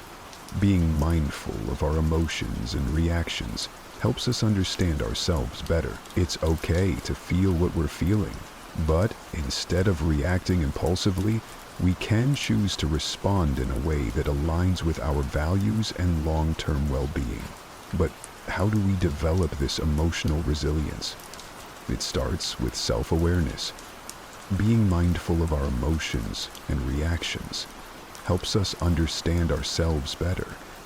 It's okay to feel what we're feeling, but instead of reacting impulsively, we can choose to respond in a way that aligns with our values and long-term well-being. Aristotle spoke about the golden mean, finding the balance between excess and efficiency. This concept applies beautifully to emotional resilience. It's about finding a balanced response to our emotions, not suppressing them or letting them overpower us. Carl Jung, a pioneer in psychology, emphasized the importance of integrating all aspects of our psyche to achieve wholeness. Part of this process involves confronting our emotions, understanding them, and learning from them. This is at the heart of developing emotional resilience. So, what can you do when you're in the grip of strong emotions? First, give yourself permission to feel. Acknowledge your emotions without judgment. Then, take a step back and try to understand what triggered these feelings. This reflection can provide valuable insights into your emotional patterns and triggers. Epictetus said, "It's not what happens to you, but how you react to it that matters." This is a powerful reminder that our reactions to our emotions can shape our experiences. Instead of being reactive, we can choose to respond in a way that is constructive and healing. Developing emotional resilience is a journey. It involves practicing mindfulness, self-reflection, and patience. It's about building a toolkit of coping strategies, like journaling, talking to a trusted friend, or practicing relaxation techniques. Most importantly, it's about treating yourself with kindness and compassion as you navigate through your emotions. Emotional resilience is not about never feeling negative emotions. It's about learning to ride the waves of those emotions with grace and coming out on the other side stronger and more self-aware. By developing emotional resilience, we empower ourselves to face life's challenges with courage and poise. Let's embrace this journey together, supporting each other and becoming more emotionally resilient, and ultimately living a more fulfilling life. 6. Memento mori. Remember, you will pass away. The Stoics used this concept not to create fear, but to inspire a deeper appreciation for every moment. They believed that by keeping the inevitability of death in mind, we would live more fully, consciously, and with gratitude for the present. Marcus Aurelius in his meditations often reflected on the transience of life, encouraging us to live in a way that's true to our values and to make the most of the time we're given. You could leave life right now. Let that determine what you do and say and think, he wrote. This isn't about being morose. It's a call to action, a reminder to focus on what truly matters, to let go of petty concerns, and to live with purpose and integrity. Seneca, too, spoke about the shortness of life, urging us not to waste time on trivialities, but to focus on creating a meaningful existence. He believed that being mindful of death encourages us to live more wisely and to cherish our relationships and experiences.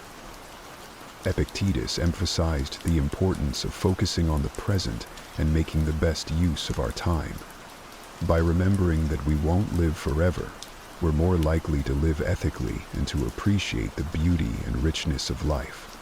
How can we incorporate memento mori into our own lives without it feeling like a dark cloud over our heads?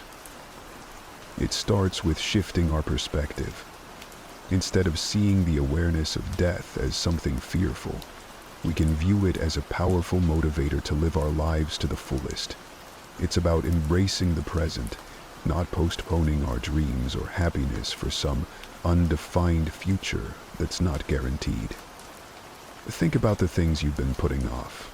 Maybe it's pursuing a passion, reconnecting with loved ones, or simply taking time to appreciate the small joys of everyday life.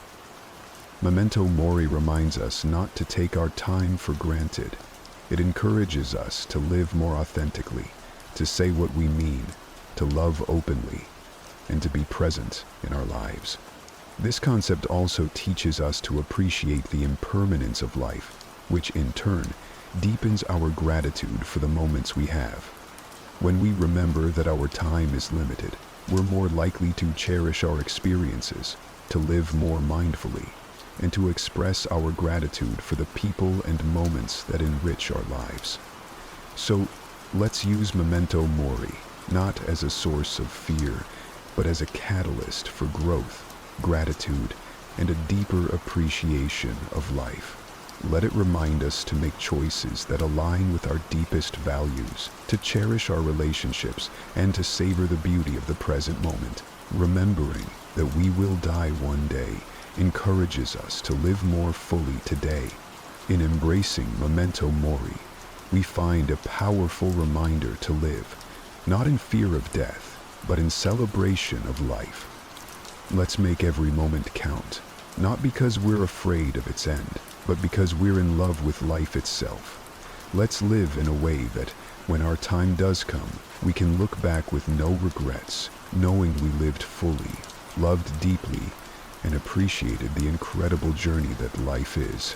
7. Practicing gratitude. It's fascinating how such a simple concept can profoundly impact our lives. Gratitude is about shifting our focus to what we have, rather than dwelling on what we're missing. This practice can be a real game changer, especially on those days that feel like an uphill battle. The Stoics, wise as they were, had a lot to say about gratitude. They believed that happiness doesn't come from having more, but from appreciating what we already have. Marcus Aurelius often wrote about the importance of focusing on the present and finding joy in the simple things. He said, "When you arise in the morning, think of what a precious privilege it is to be alive, to breathe, to think, to enjoy, to love." This is gratitude in its purest form, recognizing the value of life itself and the many gifts it offers us each day. Seneca talked about how our desires can lead us astray, always chasing after more and never finding true satisfaction. He suggested that by focusing on what we have and understanding that the best things in life are already within our grasp, we can find real contentment. Epictetus, known for his followers to appreciate their current circumstances, whatever they might be, he believed that by accepting and finding value in our present situation, we could live a more fulfilled life. But how do we practice gratitude, especially when life throws curveballs our way? It starts with making it a daily habit. Each morning or evening, take a moment to reflect on 3 things you're grateful for. It could be as simple as a warm cup of coffee, a conversation with a friend, or the beauty of a sunset. This practice helps rewire our brains to focus on the positive, boosting our mood and overall outlook on life. Gratitude also means embracing challenges and finding lessons within them. Instead of asking, "Why is this happening to me?" we can ask, "What can I learn from this?" This shift in perspective helps us appreciate our experiences, both good and bad, as valuable steps on our journey. Moreover, practicing gratitude helps us build stronger connections with others. By expressing appreciation for the people in our lives, we not only brighten their day, but also strengthen our own resilience. A simple thank you can go a long way in showing someone that they're valued and loved. Aristotle spoke about the importance of recognizing the good in our lives and striving for a virtuous life. He believed that gratitude was key to achieving eudaimonia, or true happiness, as it allows us to appreciate the goodness around us and within ourselves. Even modern psychology supports the benefits of gratitude. Studies show that people who practice gratitude regularly experience less anxiety, sleep better, and have a more positive outlook on life. As Carl Jung said, the word happiness would lose its meaning if it were not balanced by sadness. By acknowledging and being grateful for the full spectrum of our experiences, we find a deeper, more authentic form of happiness. So let's make gratitude a cornerstone of our daily lives. Let's celebrate the small victories, cherish the moments of connection, and find joy in the simple pleasures. By focusing on what we have, not on what we're missing, we can cultivate a sense of abundance and happiness that shines from within. Remember, it's not happiness that brings us gratitude. It's gratitude that brings us happiness. Let's fill our glasses half full, raise them high, and toast to the beauty of gratitude in our lives. Cheers to finding the silver lining, even on the cloudiest of days. 8. Focusing on personal excellence. The Stoics had a profound understanding of personal excellence. They believed that excellence, or virtue, is the sole good, and that everything we do should aim toward living a virtuous life. Marcus Aurelius, for instance, is a prime example of someone who strived for personal excellence. He once said, "Waste no more time arguing about what a good man should be. Be one." This simple yet powerful statement encapsulates the essence of personal excellence. It's about embodying the values we admire and striving to live by them every day. Seneca emphasized the importance of self-improvement and continuous learning. He advocated for a life lived in accordance with nature and reason, suggesting that true excellence comes from within and is reflected in our actions and choices. Epictetus highlighted the role of personal responsibility in achieving excellence. He taught that our reactions, emotions, and will are within our control, and mastering them is key to living a life of virtue. But what does focusing on personal excellence look like in our day-to-day lives? It starts with setting personal standards based on our values and aspirations, not on societal expectations or the achievements of others. It's about knowing who we are, understanding our strengths and weaknesses, and taking consistent steps toward improvement. Personal excellence is also about resilience.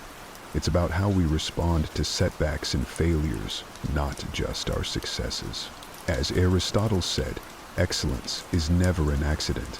It is always the result of high intention, sincere effort, and intelligent execution. It represents the wise choice of many alternatives. Choice, not chance, determines your destiny.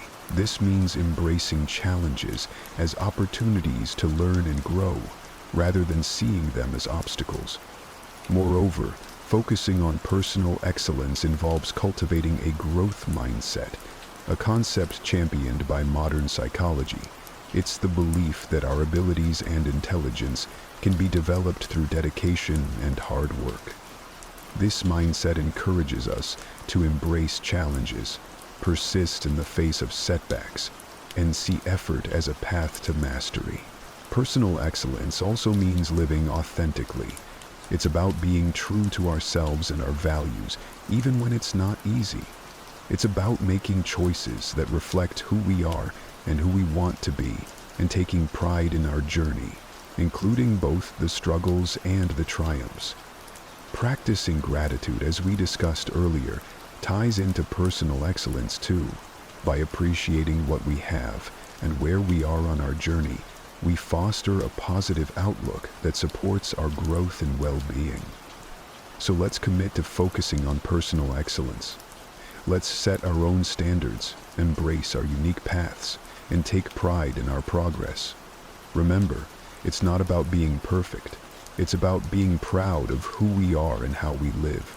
It's about celebrating our efforts, learning from our experiences, and always striving to be the best versions of ourselves. Together, let's make personal excellence not just a goal, but a way of life. 9.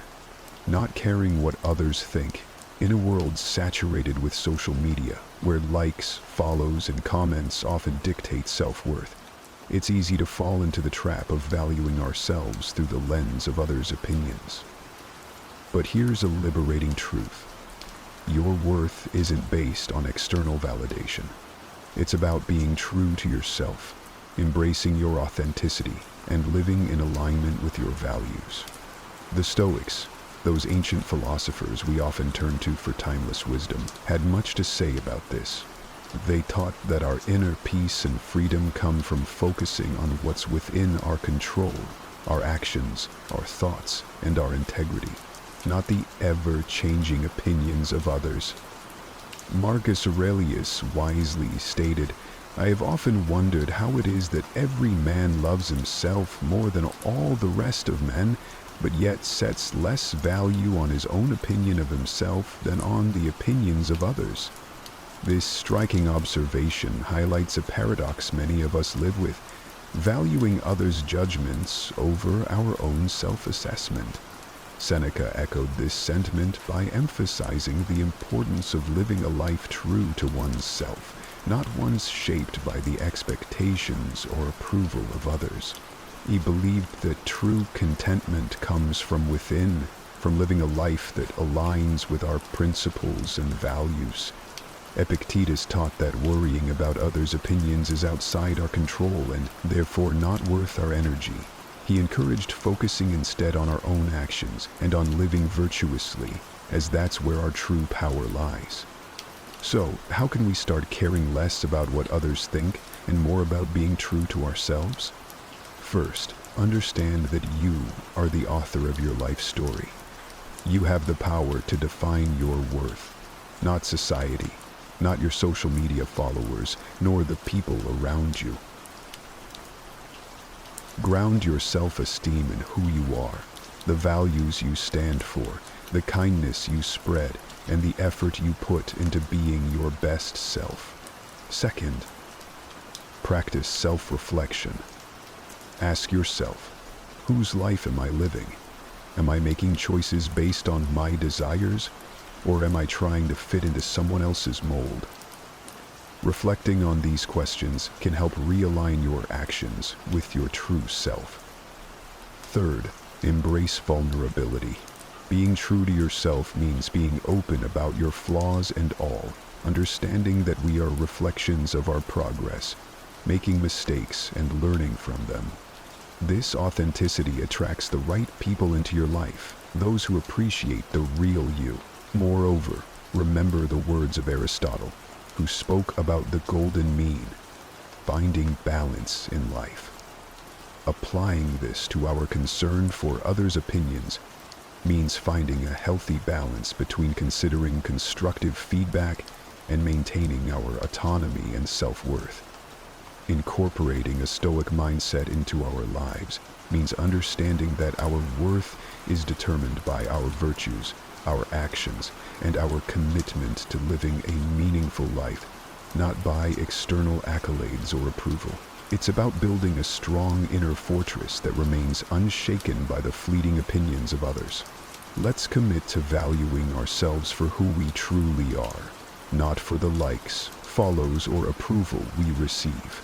Let's be courageous in our authenticity, living lives that resonate with our deepest truths.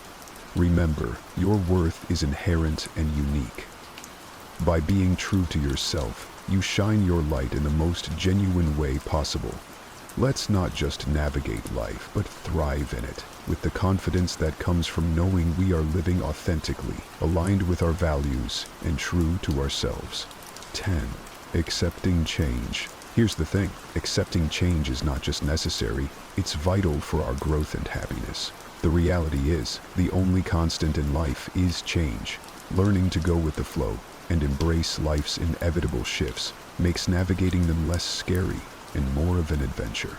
The Stoics had an incredibly healthy perspective on change. They saw it as a natural part of the universe's rhythm. Marcus Aurelius said, "Accept whatever comes to you, woven in the pattern of your destiny, for what could more aptly fit your needs?"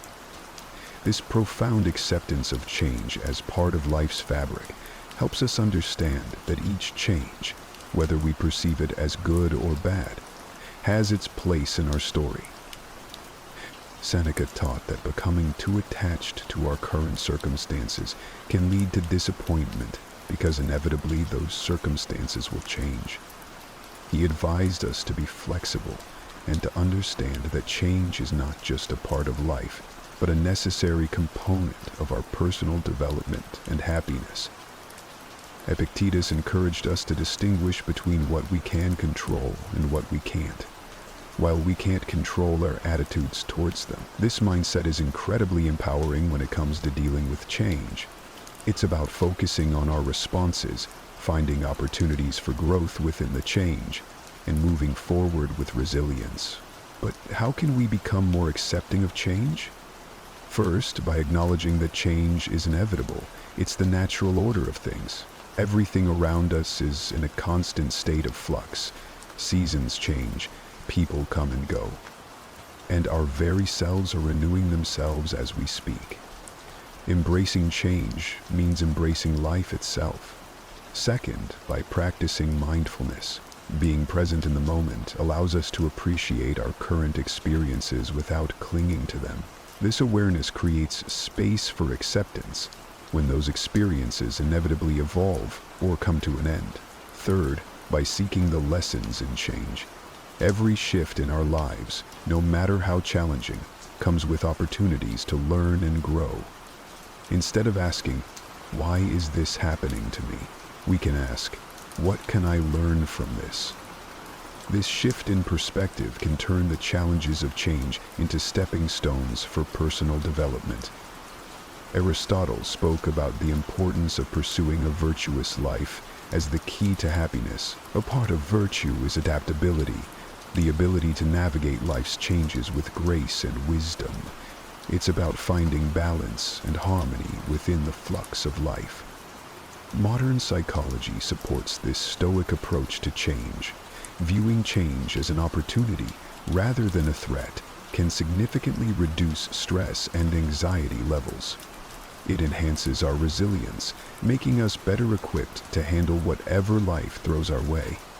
Let's remind ourselves that change is not just something to endure, but to welcome as a natural, enriching part of our journey. By accepting change, we open ourselves to new experiences, growth, and the beautiful unfolding of our unique paths in life. Remember, going with the flow isn't about passivity. It's about actively engaging with life in its full dynamic complexity. Let's navigate the currents of change with courage, grace, and a heart open to the endless possibilities that change brings. 11. Practicing compassion and empathy. Despite our differences, we're all in this together, navigating the complex journey of life. By fostering an understanding and caring attitude toward others, we contribute to making the world a kinder, more loving place. The Stoics, those ancient philosophers who continue to enlighten us with their timeless wisdom, placed great importance on the virtues of compassion and empathy. They believed in the interconnectedness of all humans and taught that kindness and understanding toward others are essential aspects of living a virtuous life. Marcus Aurelius, for instance, reminded us that human beings are social creatures by nature, meant to live in harmony and cooperation with one another. He said, "What brings no benefit to the hive brings none to the bee." This beautifully illustrates the idea that our well-being is intrinsically linked to the well-being of others. Seneca emphasized the importance of treating others with kindness and generosity. He argued that compassion is a natural human instinct, and that by helping others, we also help ourselves. In his writings, Seneca encourages us to extend our empathy, even to those who have wronged us, understanding that they too are acting out of their own struggles and limitations. Epictetus taught that we should strive to understand others' perspectives, recognizing that everyone has their reasons for their actions. This doesn't mean condoning harmful behavior, but rather approaching others with a mindset of empathy, seeking to understand their experiences and viewpoints. But how can we practice compassion and empathy in our daily lives? It starts with listening, truly listening, to the stories, experiences, and feelings of those around us. It's about putting ourselves in their shoes, imagining their struggles, their joys, their fears, and their hopes. This act of understanding can bridge the gap between us, fostering a sense of connection and shared humanity. Another way to cultivate compassion and empathy is through acts of kindness, no matter how small. A smile, a kind word, a listening ear, these can all make a significant difference in someone's day. By being present and attentive to others, we signal that they matter that their feelings and experiences are valid and important. Practicing compassion and empathy also means being there for others in times of need, offering support and understanding without judgment. It's about recognizing the value and dignity of every person, regardless of our differences. The ancient philosopher Aristotle spoke about the importance of friendship and the role of empathy in building strong, meaningful relationships. He believed that true friends not only share in each other's joys, but also in their sorrows, supporting each other with empathy and understanding. Modern psychology supports the Stoic emphasis on compassion and empathy, showing that these virtues not only enhance our relationships, but also our own emotional well-being. By caring for others, we foster a sense of belonging, purpose, and happiness in our own lives. Let's remind ourselves that behind every face is a story. Behind every action is a reason. By understanding and caring for each other, we make the world a kinder, gentler place. In doing so, we not only enrich the lives of those around us, but also find deeper fulfillment and joy in our own lives. Together, let's spread kindness like confetti, creating ripples of compassion that transform the world. One act of empathy at a time. 12. Reflecting and reviewing regularly. This is about taking a pause, a real, meaningful pause, to look back on our actions, our thoughts, and the paths we've tread. It's about growth, introspection, and aligning our lives with our deepest values. In a world that's always rushing forward, this practice is our anchor, ensuring we're not just being swept away, but are sailing in the direction that's true to us. The Stoics, with their profound insights into human nature, placed immense value on the practice of reflection. Marcus Aurelius, in his personal writings, which we now treasure as meditations, offered a model of this practice. He didn't just rule an empire, he took the time to examine his life, his decisions, and his moral compass through writing. He saw this reflection as essential to living a life of virtue and purpose. The happiness of your life depends upon the quality of your thoughts, he wrote, reminding us that our internal dialogue shapes our external reality. Seneca recommended regular self-assessment as a way to foster self-improvement and wisdom. He likened life to a play, suggesting that we periodically review our roles and performances. Are we acting in harmony with the character we wish to embody? Are our actions reflective of the script we value? The script of our lives? Epictetus encouraged his students to end each day with a review of their actions and attitudes. This wasn't about self-criticism, but about self-awareness and growth. He urged us to ask ourselves, what did I do well? What did I do wrong? What duties were left undone? Through such questions, we can steer our lives more consciously, making adjustments that bring us closer to our ideals. But how do we incorporate this practice of reflection and review into our modern lives? First, by making it a habit. Dedicate a few minutes each day, perhaps before bedtime, to reflect on your day. What were your victories? Where did you face challenges, and how did you respond? This practice can start as a mental exercise, but writing it down can enhance its benefits, giving you a tangible record of your journey. Second, use reflection as a tool for gratitude. In reviewing your day, also take note of the moments, no matter how small, that brought you joy or gratitude. This balances our natural tendency to focus on the negative, cultivating a more positive outlook on life. Third, approach this practice with kindness and compassion toward yourself. Reflection is not about berating yourself for mistakes, but about recognizing them as opportunities for learning and growth. Be as understanding and supportive to yourself as you would be to a dear friend. Aristotle spoke about the importance of living a reflective life. He believed that true wisdom comes from understanding ourselves, our actions, and our place in the world. This reflection is the essence of living an examined life.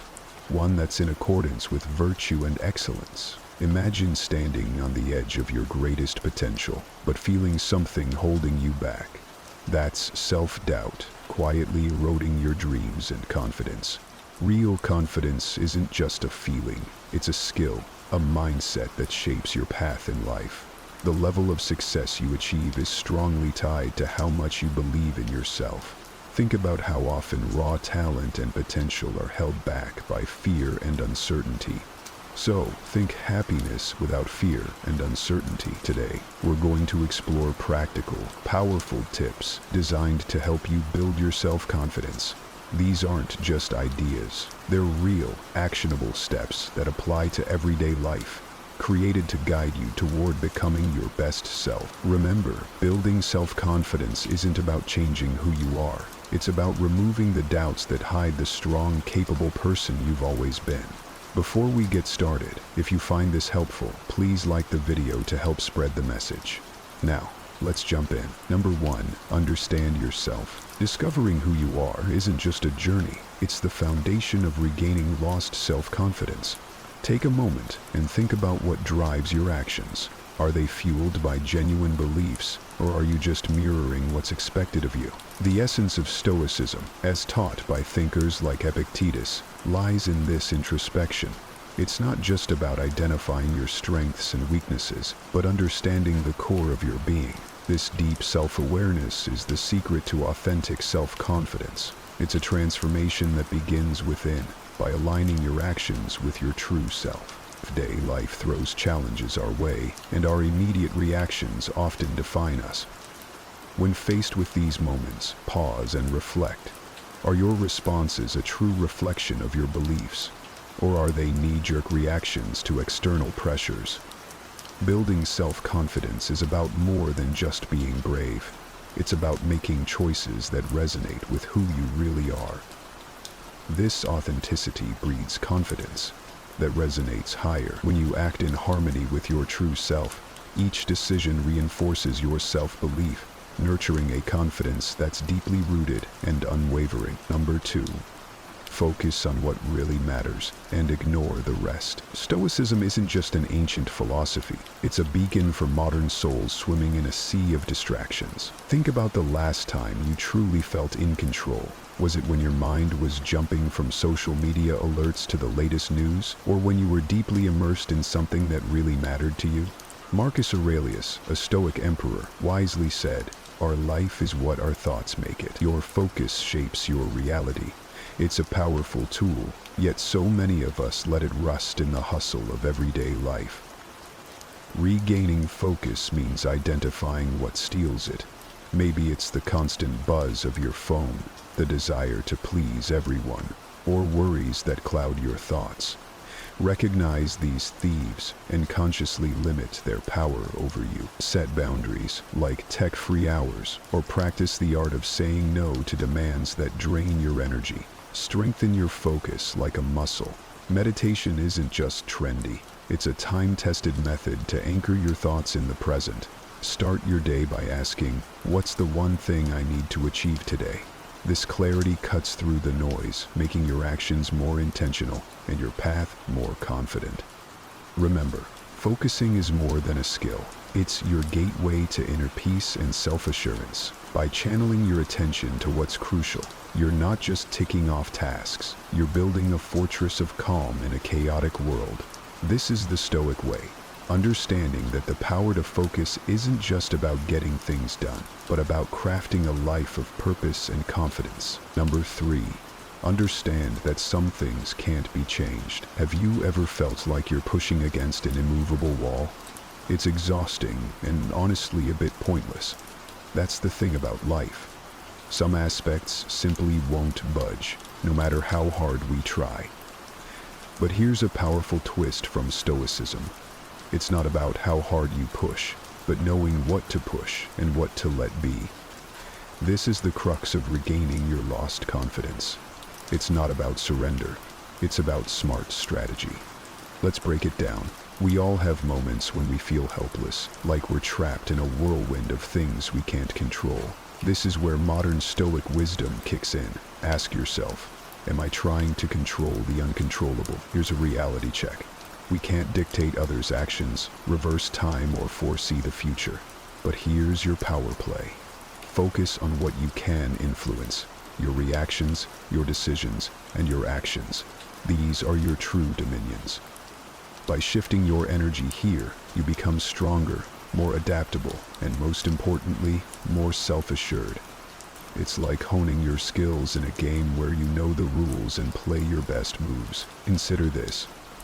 Accepting the unchangeable isn't about passive resignation. It's about strategic focus. When you stop wrestling with the past or future, you're free to excel in the present. Learn to treat yourself with kindness, especially when things don't go your way. Everyone stumbles. That's not just okay. It's essential for growth. This mindset doesn't just make you more confident. It embeds a sense of calm wisdom in your daily life. You're not just growing in confidence. You're evolving into a wiser, more serene version of yourself, living a life that's richer and more meaningful. Remember, true confidence isn't about dominating every aspect of life. It's about mastering your responses and focusing on your strengths. You're not just surviving the storm. You're learning to dance in the rain. Number 4, grow your humility. Embracing humility is like unlocking a secret door to confidence. It's not about dimming your light. Rather, it's about recognizing there are millions of other lights shining around you. We often trip over our own pride, mistaking it for confidence. But here's a truth that has stood the test of time, stretching back to the wisdom of Stoic philosophers like Epictetus. True knowledge begins with the admission of ignorance. The humility is your foundation for growth. Imagine humility as soil, rich with potential. Just as a plant doesn't shoot up overnight, neither does genuine confidence. It's a daily practice. Listen more, talk less, and understand that your point of view isn't the only one.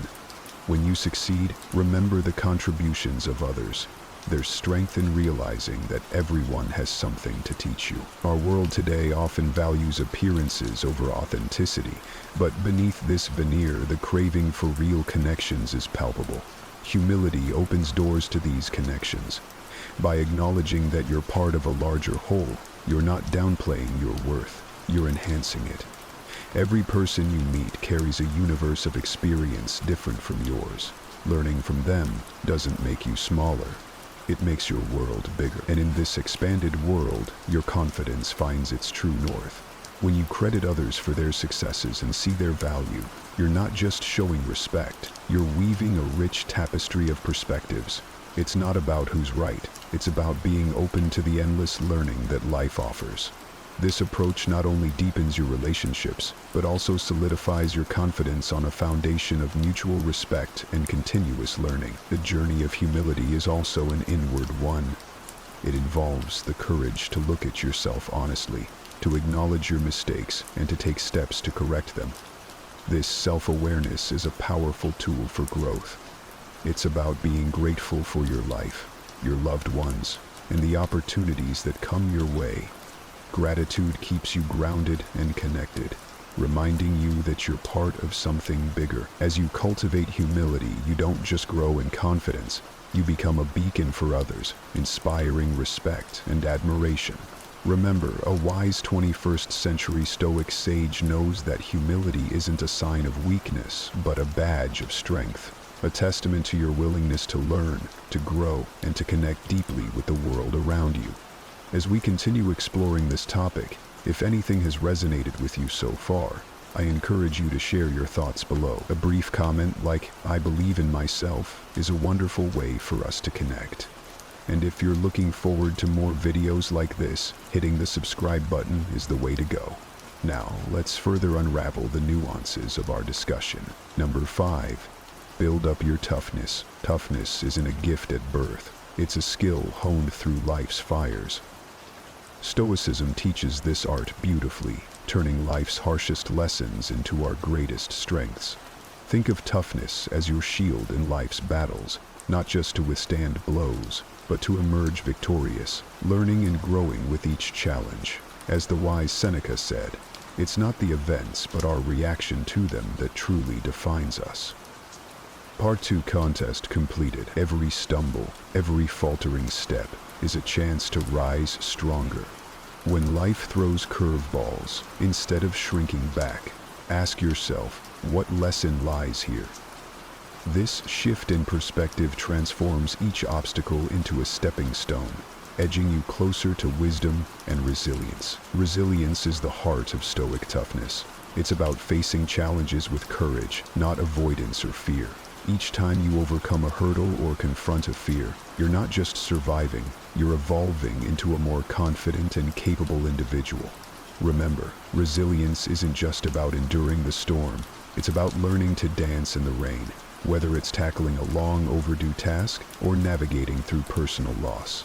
Approach each situation with a Stoic mindset. Focus not on the event, but on how you handle it. Face life's trials with confidence, knowing that each one is an opportunity for growth and fortification. True Stoic toughness involves a blend of acceptance, long-term vision, gratitude, and community.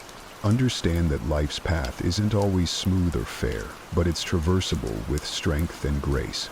This acceptance isn't surrender, but a recognition that challenges are integral to life and that we're well equipped to handle them.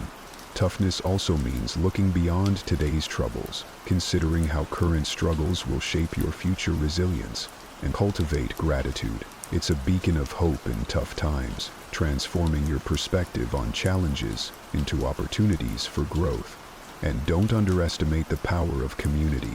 Surrounding yourself with supportive people not only uplifts you, but also reinforces the idea that you're not facing life's battles alone. This Stoic journey of building toughness is a lifelong commitment to growth and learning. Every experience, joyous or challenging, is a lesson in understanding yourself and the world around you. Embrace life's fluctuations with the trust that you have the strength and wisdom to thrive, no matter the obstacle. In essence, Stoic toughness is a profound roadmap for navigating life. It teaches us to face difficulties head-on, learn from them, and harness them to build our confidence and resilience. By embracing Stoicism, we don't just overcome challenges, we transform them into catalysts for becoming wiser, stronger, and more self-assured. Number 6. Know and live by your personal beliefs. Have you ever felt like you're drifting, unsure of where you stand in the swirling currents of life? It's a common feeling, but there's a powerful anchor available to you: your personal beliefs. These aren't just idle thoughts, they are the bedrock of genuine, enduring confidence. Think of your most cherished values: honesty, loyalty, bravery, kindness. These aren't just words. They're signposts guiding your journey. Living in harmony with these values isn't a casual affair. It demands daily commitment, a steady hand steering the ship of your life through both calm and stormy seas. Now, let's talk about integrity, a word as strong as steel. Living with integrity means your actions are in perfect sync with your beliefs. Yes, it's challenging, especially when the world tries to sway you from your path. But here's where the transformation occurs. Every time you choose to be true to yourself over the easier path, your self-esteem skyrockets. You're not just saying your beliefs matter, you're proving it through action. This isn't about grand gestures. It's found in the everyday choices. If honesty is your mantra, then let truth be your language, even when lies seem easier. If kindness is your heart's call, extend it in silent, unseen acts. These small steps forge the path to becoming who you aspire to be. Remember, perfection isn't the goal here. It's about recognizing your missteps and growing from them, turning stumbling blocks into stepping stones. Stay here. Understand that living by your values isn't just a personal victory, it's a beacon for others. When you steadfastly adhere to your principles, you become a living example of authenticity and trustworthiness. This alignment between belief and action doesn't just bring inner peace, it earns the respect and trust of those around you. More than that, it means holding yourself accountable. Own your actions and their consequences, good or bad. Regular self-reflection is key. Take time to ponder your choices, ensuring they align with your core values. This isn't a one-time exercise, but a lifelong journey of growth and self-improvement. In embracing your beliefs and living them out loud, you become more than just confident. You become a guidepost, a source of inspiration, and a testament to the unshakable power of living a life true to oneself. Number 7. Practice gratitude daily. Gratitude, often whispered in the winds of Stoicism, is a mighty tool in regaining lost self-confidence. It's not just about the grand gestures of life, but also embracing the everyday joys and victories. Picture this. You wake up, and instead of letting worries cloud your thoughts, you pause. You find 3 simple things to be grateful for. Maybe it's the chirping of birds outside your window, the comfort of your favorite t-shirt, or even the text message from a friend. This isn't just feel-good advice, it's a strategy. By recognizing the good, you shift your focus from what's missing to what's present, cultivating a mindset that sees the glass as half full, not half empty. But gratitude isn't a solo journey. It involves acknowledging the roles others play in your life. Take a moment to appreciate the barista who perfects your morning coffee, or the coworker who always lends an ear. Saying thank you might seem simple, yet it builds bridges and forges connections. It's about seeing the value in the support and kindness around you, creating a network of positivity. And when life throws challenges your way, gratitude teaches you to see them not as roadblocks, but as stepping stones. Each difficulty becomes a chance to learn, grow, and understand the intricate tapestry of life's experiences. This mindset doesn't just build resilience, it deepens your appreciation for the complex journey of life. As you weave gratitude into your daily life, remember it's a skill honed through practice and patience. It's about finding beauty in the mundane and learning from the struggles. With each day of gratitude, you're not only rebuilding your self-confidence, you're sculpting a life filled with appreciation and understanding. This journey of gratitude is like nurturing a garden. It requires attention, care, and time, but the blooms that follow are vibrant with self-assurance, resilience, and a deep-seated understanding of life's value. So start today. Find your 3 gratitudes and watch as your world transforms, one thank you at a time. Number 8. Embrace learning and curiosity. Do you ever feel lost in the maze of self-doubt? It's a common trap, one that saps your self-confidence. But there's a light in that maze, a beacon to guide you out, learning and curiosity. This isn't about cramming facts from textbooks. It's about a hunger to know more, about the vast, diverse world, and crucially, about yourself. Remember Epictetus, the Stoic sage. He said, "Only the educated are free." He wasn't just talking about formal education. He meant the liberation that comes from daily learning, be it a quirky fact, a new skill, or seeing the world through someone else's eyes. This journey of continuous learning does more than just fill your head with knowledge. It keeps your mind sharp, engaged, and adaptable. Think of it as mental gymnastics, where each new piece of knowledge is a new move, making you more flexible and prepared for life's unexpected flips and turns. And it's not just about you. By understanding different viewpoints, you're not just expanding your mind, you're growing your heart. Talking to people with lives and beliefs different from your own doesn't just teach you new things. It builds empathy, respect, and a genuine appreciation for the colorful tapestry of human experience. Throughout our lives, we encounter myriad situations where our resolve, patience, and endurance are tested. Whether it's a career path that no longer aligns with our core values, a relationship that has run its course, or any environment that stifles our growth rather than fostering it, the question of whether to stay the course or cut our losses is a universal struggle.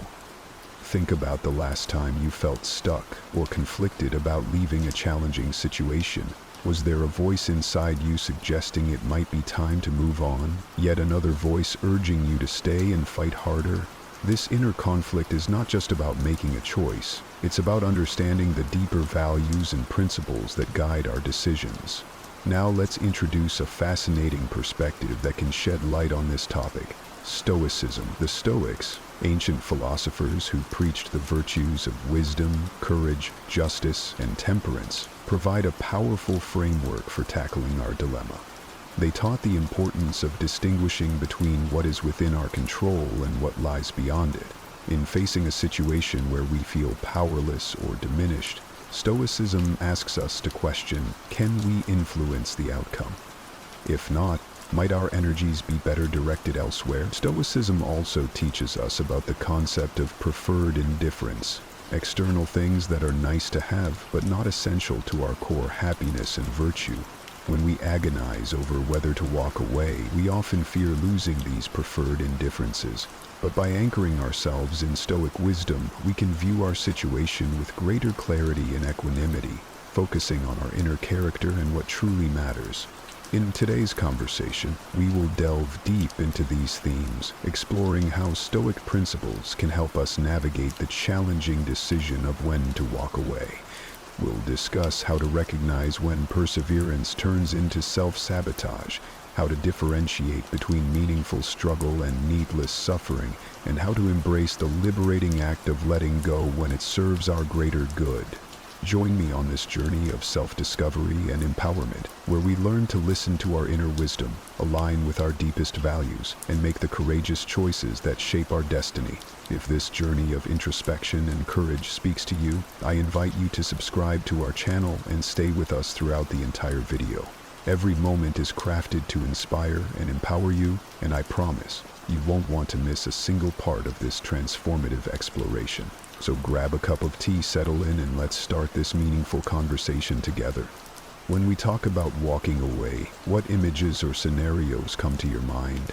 Is it quitting a job that drains your spirit day after day? Is it ending a relationship that's lost its warmth and become a source of constant pain?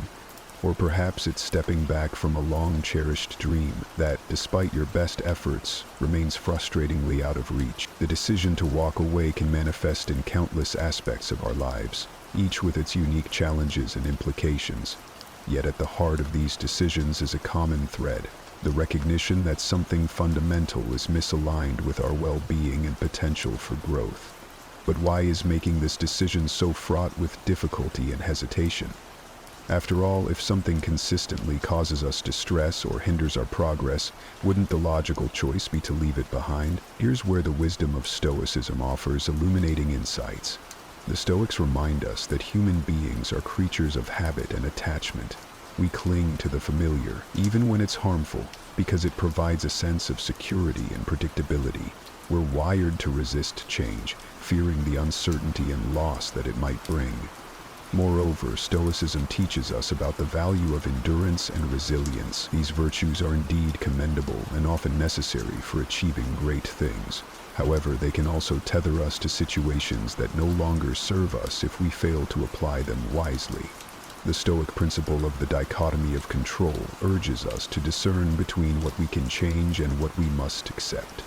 Sometimes, the bravest and most prudent action is to recognize when our efforts cannot alter the nature of an unhealthy job, a toxic relationship, or an unattainable goal. It's in these moments that walking away isn't an admission of defeat, but a testament to our understanding and courage.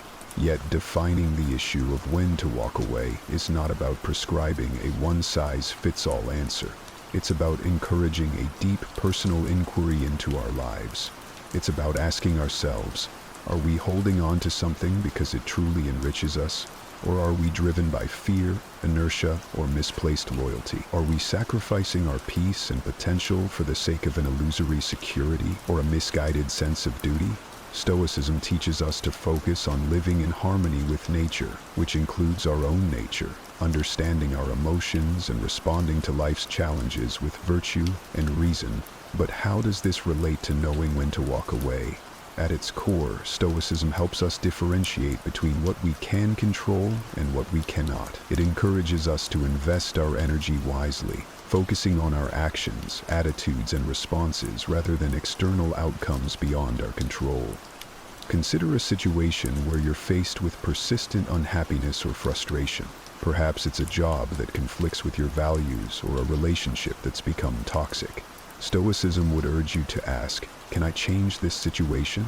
Do I have power over these external circumstances? If the answer is no, the philosophy would then guide you toward accepting what you cannot change and contemplating whether staying in the situation aligns with living a virtuous and contented life. Now let's weave in another Stoic concept, the idea of amor fati, or love of fate. This principle encourages us to embrace whatever life throws at us, finding the opportunity for growth and learning in every situation. However, loving our fate doesn't mean resigning ourselves to endure unnecessary suffering or clinging to situations that diminish our well-being.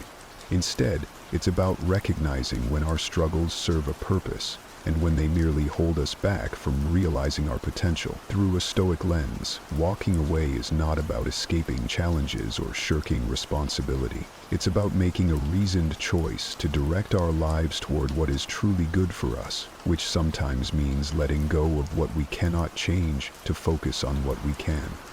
It's a testament to our ability to act with wisdom and courage, honoring our nature by seeking environments and relationships that allow us to flourish. As we further explore these theoretical perspectives, we'll delve into specific Stoic teachings and how they can inform our decisions at life's crossroads. We'll discuss how embracing Stoic virtues, wisdom, justice, courage, and moderation can empower us to make choices that resonate with our deepest values and aspirations. Have you ever heard the saying, experience is the best teacher? Well, it's true. Learning from real-life situations can profoundly impact our understanding and decision-making. When we muster the courage to walk away from situations that no longer serve us, we're not just turning our backs on something, we're stepping forward into new possibilities. But what exactly are these benefits? How does walking away open up avenues for personal growth and happiness? And how does Stoicism, with its deep roots in wisdom and virtue, help us appreciate these benefits even more? Firstly, walking away can lead to a profound sense of liberation. Imagine the weight lifting off your shoulders when you finally release a burden you've been carrying, perhaps a toxic relationship, a stifling job, or an unattainable goal. This newfound freedom allows you to breathe, to realign with your core values, and to invest your energy in pursuits that truly resonate with your authentic self. Stoicism teaches us the value of freedom, not as an external condition, but as an internal state of being. By choosing to walk away, we exercise our freedom to choose our path, embodying the Stoic ideal of living in accordance with nature, our own true nature.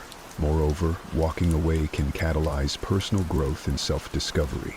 It's often in the aftermath of a difficult departure that we learn the most about ourselves, our resilience, our values, our desires. These insights are invaluable, shaping our character and guiding our future choices. Stoicism encourages us to view every experience as an opportunity for learning and growth. Thus, when we walk away from a negative situation, we're not just escaping negativity. We're embracing the chance to develop virtues like wisdom, courage, and temperance, which are central to a well-lived life. Another significant benefit is the opportunity to cultivate healthier relationships and environments. By leaving a toxic situation, we create space for more positive and nourishing connections to enter our lives. Whether it's finding colleagues who support and inspire us, friends who uplift and understand us, or partners who respect and cherish us, walking away sets the stage for more fulfilling interaction. In Stoicism, the concept of oikeiosis refers to the natural inclination to connect with and care for others, suggesting that fostering healthy relationships is essential to our well-being and moral development. Lastly, walking away can reaffirm our agency and self-respect. Making the decision to leave, especially in difficult circumstances, is a powerful assertion of our worth and autonomy. It's a declaration that we value ourselves enough to walk away from anything that diminishes us. Stoicism teaches us to find our self-worth not in external accolades or possessions, but in our capacity to live virtuously. By choosing to walk away from situations that conflict with our values, we honor our intrinsic dignity and cultivate a sense of inner peace and self-assurance. As we explore these benefits, I encourage you to consider them in the context of your own life. Reflect on the times you've had the courage to walk away and how those choices have shaped your path. And if you're currently facing a crossroads, contemplate how these insights might inform your decision. Remember, walking away isn't just about what you leave behind. It's about the journey ahead and the growth, freedom, and fulfillment that await when you choose the path that's right for you. Deciding to walk away is rarely straightforward. It's a path fraught with challenges and complexities, each demanding our courage, reflection, and discernment. But what exactly makes this decision so daunting? And how can Stoic philosophy help us navigate these turbulent waters with greater clarity and resilience? One of the foremost challenges is the emotional turmoil associated with walking away. Whether it's guilt, fear, regret, or sadness, a whirlwind of emotions can cloud our judgment and hinder our ability to make a decision aligned with our best interests. Stoicism, however, offers a valuable perspective. It teaches us to observe our emotions without being overwhelmed by them. By acknowledging our feelings and understanding their transient nature, we can make reasoned choices rather than reactive ones. The Stoics emphasize the importance of apatheia, a state of inner tranquility achieved by managing our passions and maintaining a rational perspective. This doesn't mean becoming emotionless, but rather developing the emotional resilience to face difficult decisions with composure and clarity. Another significant challenge is the fear of the unknown. Walking away often means stepping out of our comfort zone and into uncertain territory. What lies ahead? Will we regret our decision? Such questions can be paralyzing, yet Stoicism encourages us to embrace uncertainty as an inherent part of life. It teaches us to focus on the present, doing our best with what's within our control and accepting what's beyond it. By cultivating a sense of detachment from outcomes, what the Stoics call ataraxia, or undisturbedness, we can overcome the fear of the unknown and move forward with confidence in our ability to adapt and thrive, regardless of circumstances. Moreover, societal expectations and pressures can make it difficult to walk away. We may worry about judgment from others, disappointing those we care about, or defying cultural norms. Here, Stoicism reminds us of the importance of living according to our own values and judgments, rather than being swayed by external opinions. The Stoic principle of autonomy asserts our right to govern ourselves, making decisions based on our reasoned understanding of what's good and right. By honoring our inner compass and standing firm in our convictions, we can navigate societal pressures with integrity and authenticity. Lastly, there's the challenge of letting go of what we've invested, our time, energy, emotions, or resources. This is where the Stoic concept of impermanence can guide us. Recognizing that everything is subject to change and loss helps us loosen our grip on the status quo and make peace with the necessity of moving on. It encourages us to find fulfillment not in external circumstances, but in our capacity to live virtuously, irrespective of our situation. As we consider these challenges and considerations, let's reflect on how Stoicism not only illuminates the obstacles we face, but also empowers us to confront them with wisdom, courage, and equanimity. Remember, the decision to walk away is a deeply personal and often difficult one, but by anchoring ourselves in Stoic principles, we can approach it with greater clarity, strength, and a sense of peace, knowing that it's a step toward honoring our true selves and cultivating a life of genuine flourishing. As we ponder the decision to walk away, it's essential to navigate this crossroad with both heart and mind. Making such a choice can be daunting, yet with the right guidance and a Stoic mindset, we can approach this decision with clarity and confidence. How do we then discern the right course of action? And how can Stoic wisdom illuminate this path? Let's delve into some guidance and advice that can help steer us in the right direction. Firstly, introspection is key. Take a moment to truly connect with yourself, to listen to your inner voice and identify what you truly value and desire in life.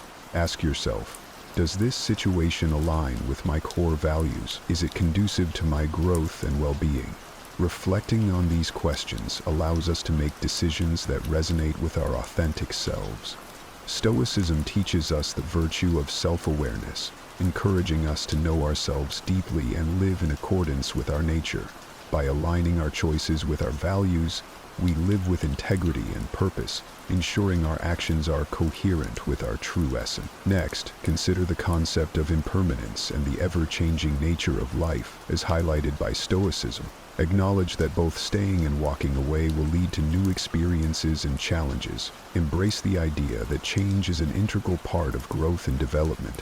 When contemplating walking away, remind yourself that new beginnings are often hidden in endings. By accepting the flow of life, you can move forward with a sense of peace, understanding that change brings opportunities for learning and transformation. Moreover, engage in a reasoned analysis of your situation. Stoicism doesn't advocate for rash or emotion-driven decisions. Instead, it encourages us to use our faculty of reason to evaluate our circumstances logically.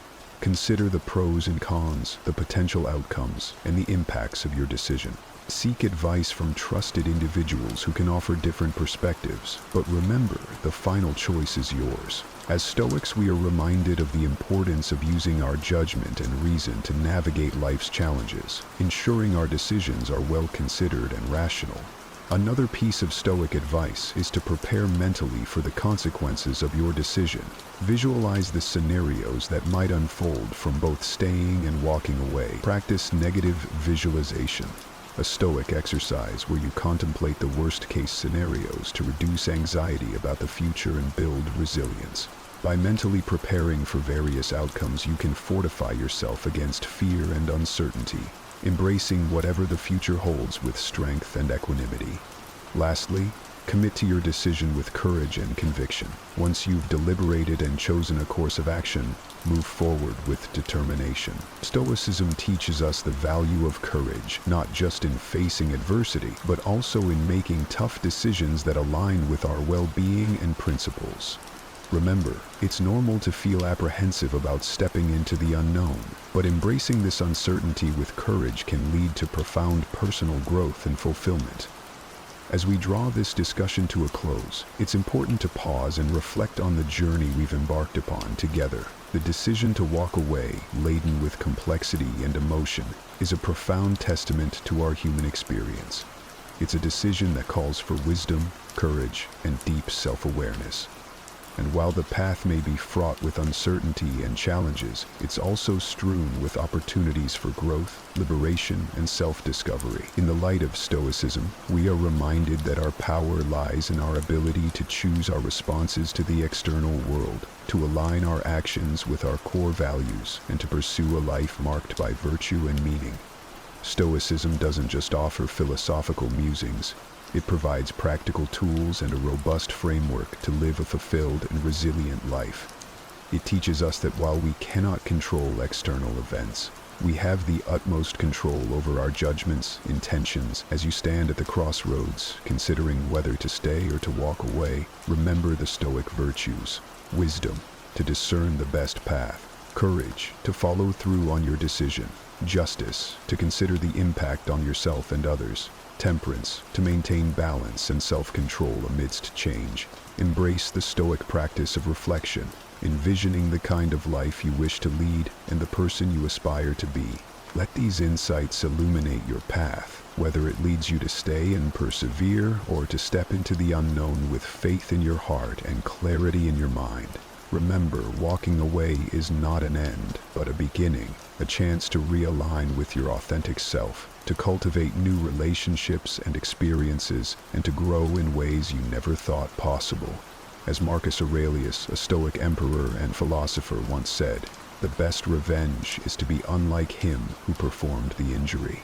If you have been wronged, or if a situation no longer serves your highest good, choose to respond not with bitterness or regret, but with strength, dignity, and a forward-looking gaze. In conclusion, whether you choose to walk away or to stay, do so with deliberation and purpose. Let your decision reflect your deepest values and aspirations, and as you move forward, carry with you the lessons of Stoicism. That peace comes from within, that we are the architects of our reality, and that every choice we make is an opportunity to cultivate virtue, resilience, and joy. In a world that never sleeps, where every moment is documented and shared, there's a profound power hidden in silence and obscurity. It might seem counterintuitive, But sometimes the best way to truly connect with ourselves and forge a path forward is by stepping back from the limelight. This isn't just about taking a break. It's about strategically withdrawing from the noise to build something extraordinary in the shadows. Stoicism, an ancient philosophy that has surged back into relevance, teaches us the value of internal focus and resilience. By embracing periods of silence, we align more closely with our goals, shield ourselves from the distractions of external approval, and prepare ourselves for a transformation that's deeply rooted and genuinely impactful. Today, we're going to explore how disappearing isn't just for magicians or the introverted. It's a deliberate, powerful strategy that can lead to incredible personal growth and clarity. Whether you're looking to reinvent yourself, focus on a new goal, or simply find peace in a turbulent world, the lessons we delve into today will show you how turning down the volume of the world helps us to amplify our inner voice. Join me as we unpack the art of vanishing, not from the world, but into ourselves, and how this Stoic practice can lead to a life of contentment and achievement far beyond what the eye can see. If you appreciate this deep dive into transforming your life with Stoic wisdom, a simple favor I ask is to hit the subscribe button. And please, don't skip any part of the video to ensure you get the full breadth of insights we're going to explore together. Let's get started. First off, let's talk about silence. Silence is not just golden, it's transformative. Embracing quietude is more than merely refraining from speech. It's about choosing what to share and with whom, very carefully. In our everyday interactions, it's incredibly easy to fall into the trap of oversharing. From the mundane details of our daily routines to our loftiest aspirations. However, when we broadcast every aspect of our lives, we open ourselves up to external influences that can cloud our judgment and sway our direction. By keeping certain details to ourselves, we maintain control over our narrative and protect our mental space from noise and clutter. This approach is deeply rooted in Stoic philosophy, which values the power of self-mastery and control. Stoics believe that true freedom comes from within, and that managing our perceptions and reactions can lead to profound peace and effectiveness. So, when you choose to hold back from sharing every detail of your life, you're not just avoiding gossip or the potential misinterpretation of your words. You're also making a strategic decision to keep your focus sharp and your intentions pure. This selective sharing helps to fortify your goals against the fluctuations of public opinion and keeps you anchored to your true purpose. It's about crafting a life that aligns with your deepest values, not one that's continuously reshaped by every passing comment or criticism. The Stoics teach us that true strength and freedom come from within. This means valuing our own opinions and judgments above those of others, not out of arrogance, but as a form of self-respect and self-sufficiency. It's about assessing ourselves through our internal lens and criteria, not through the fluctuating and often unreliable external feedback loop. Why is this important? When we depend too heavily on the approval or disapproval of others, we become like leaves in the wind, unstable and reactive to every gust. By anchoring our self-worth in our own reasoned judgments, we cultivate a stable core. This stability is what allows us to navigate life's challenges with equanimity and focus. We begin to act not out of a desire to please or conform, but from a deep, consistent place of personal integrity and understanding. This doesn't mean we disregard the feelings or opinions of others. Rather, we weigh them against our values and reason. Stoicism doesn't advocate for emotional coldness, but recommends a judicious balance, where we listen to others yet are not swayed unless their reasoning aligns with our deeply held beliefs and values. It's about creating a mental fortress where the only opinions that breach the walls are those that have been scrutinized and found beneficial to our growth and well-being. Prioritizing self-assessment helps to mute the external noise that often clouds our judgments. This clarity is liberating. It frees up mental energy that was once consumed by worrying about how others perceive us, allowing us to focus more fully on our goals and actions. It fosters a sense of authentic living that is incredibly rewarding because each step you take is aligned with your true self.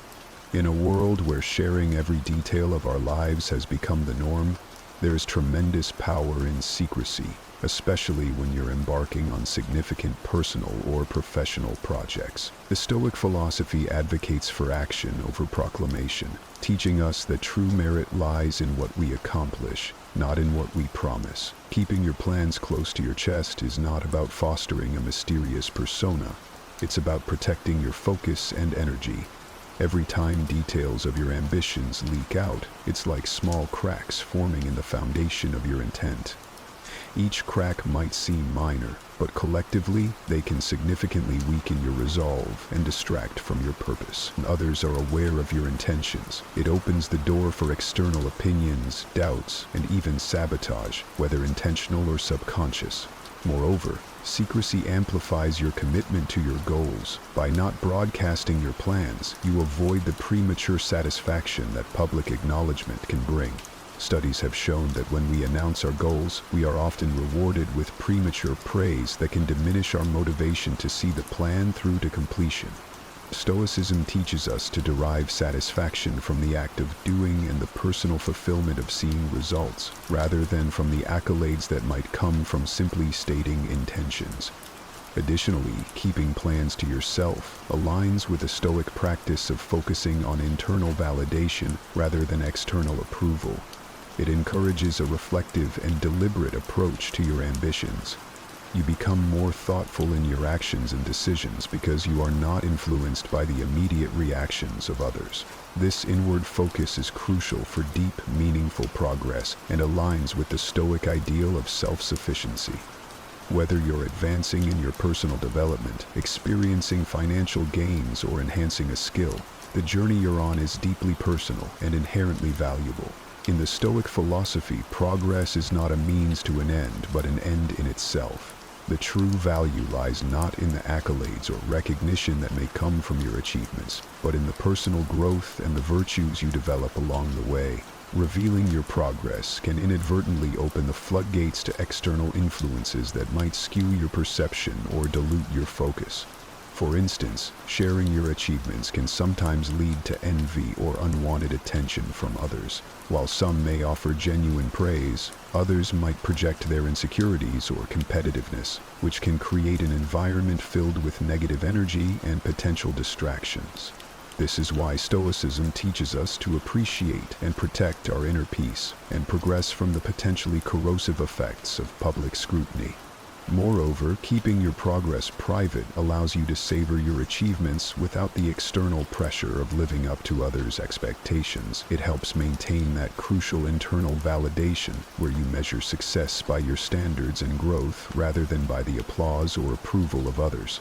This self-referential approach is not only liberating, but also aligns with the Stoic ideal of self-sufficiency and resilience. You become less dependent on external validation and more focused on the intrinsic rewards of your efforts. Additionally, privacy in your progress nurtures a reflective and humble approach to personal growth. It encourages you to continually look inward, assess your development, and make adjustments based on your self-evaluation rather than external feedback. This introspection is a vital component of Stoic practice, fostering a deeper connection with your core self and ensuring that your advancements are both meaningful and aligned with your ultimate life goals. Inevitably, along your journey, you'll encounter setbacks and challenges. How you deal with these can fundamentally shape your path forward. The Stoic philosophy offers a powerful perspective here. Embrace your failures privately. This isn't about hiding your struggles out of shame or fear of judgment.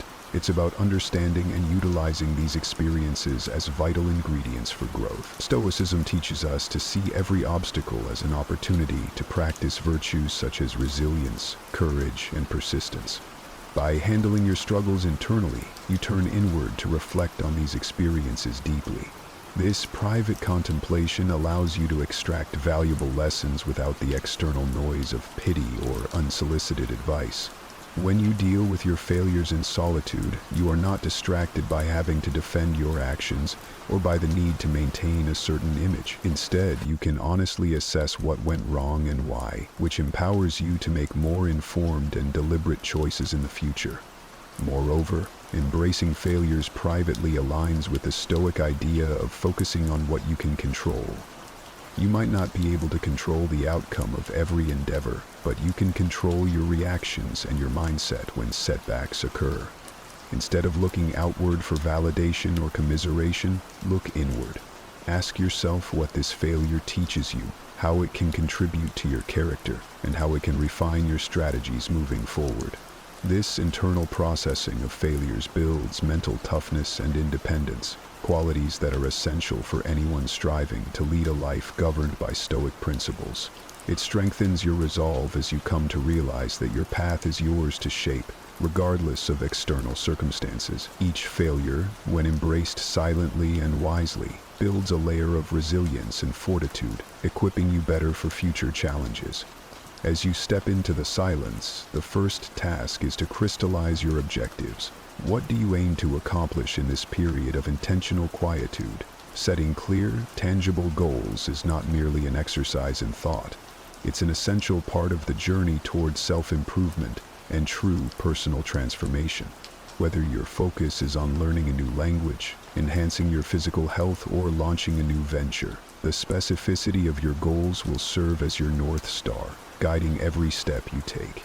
Stoicism teaches us that the path to virtue and inner peace is paved with purposeful action. The Stoics didn't just endure life's challenges, they actively sought to overcome them by setting clear, actionable. This philosophy underscores the importance of having a well-defined target. Knowing precisely what you want to achieve gives your actions direction and meaning.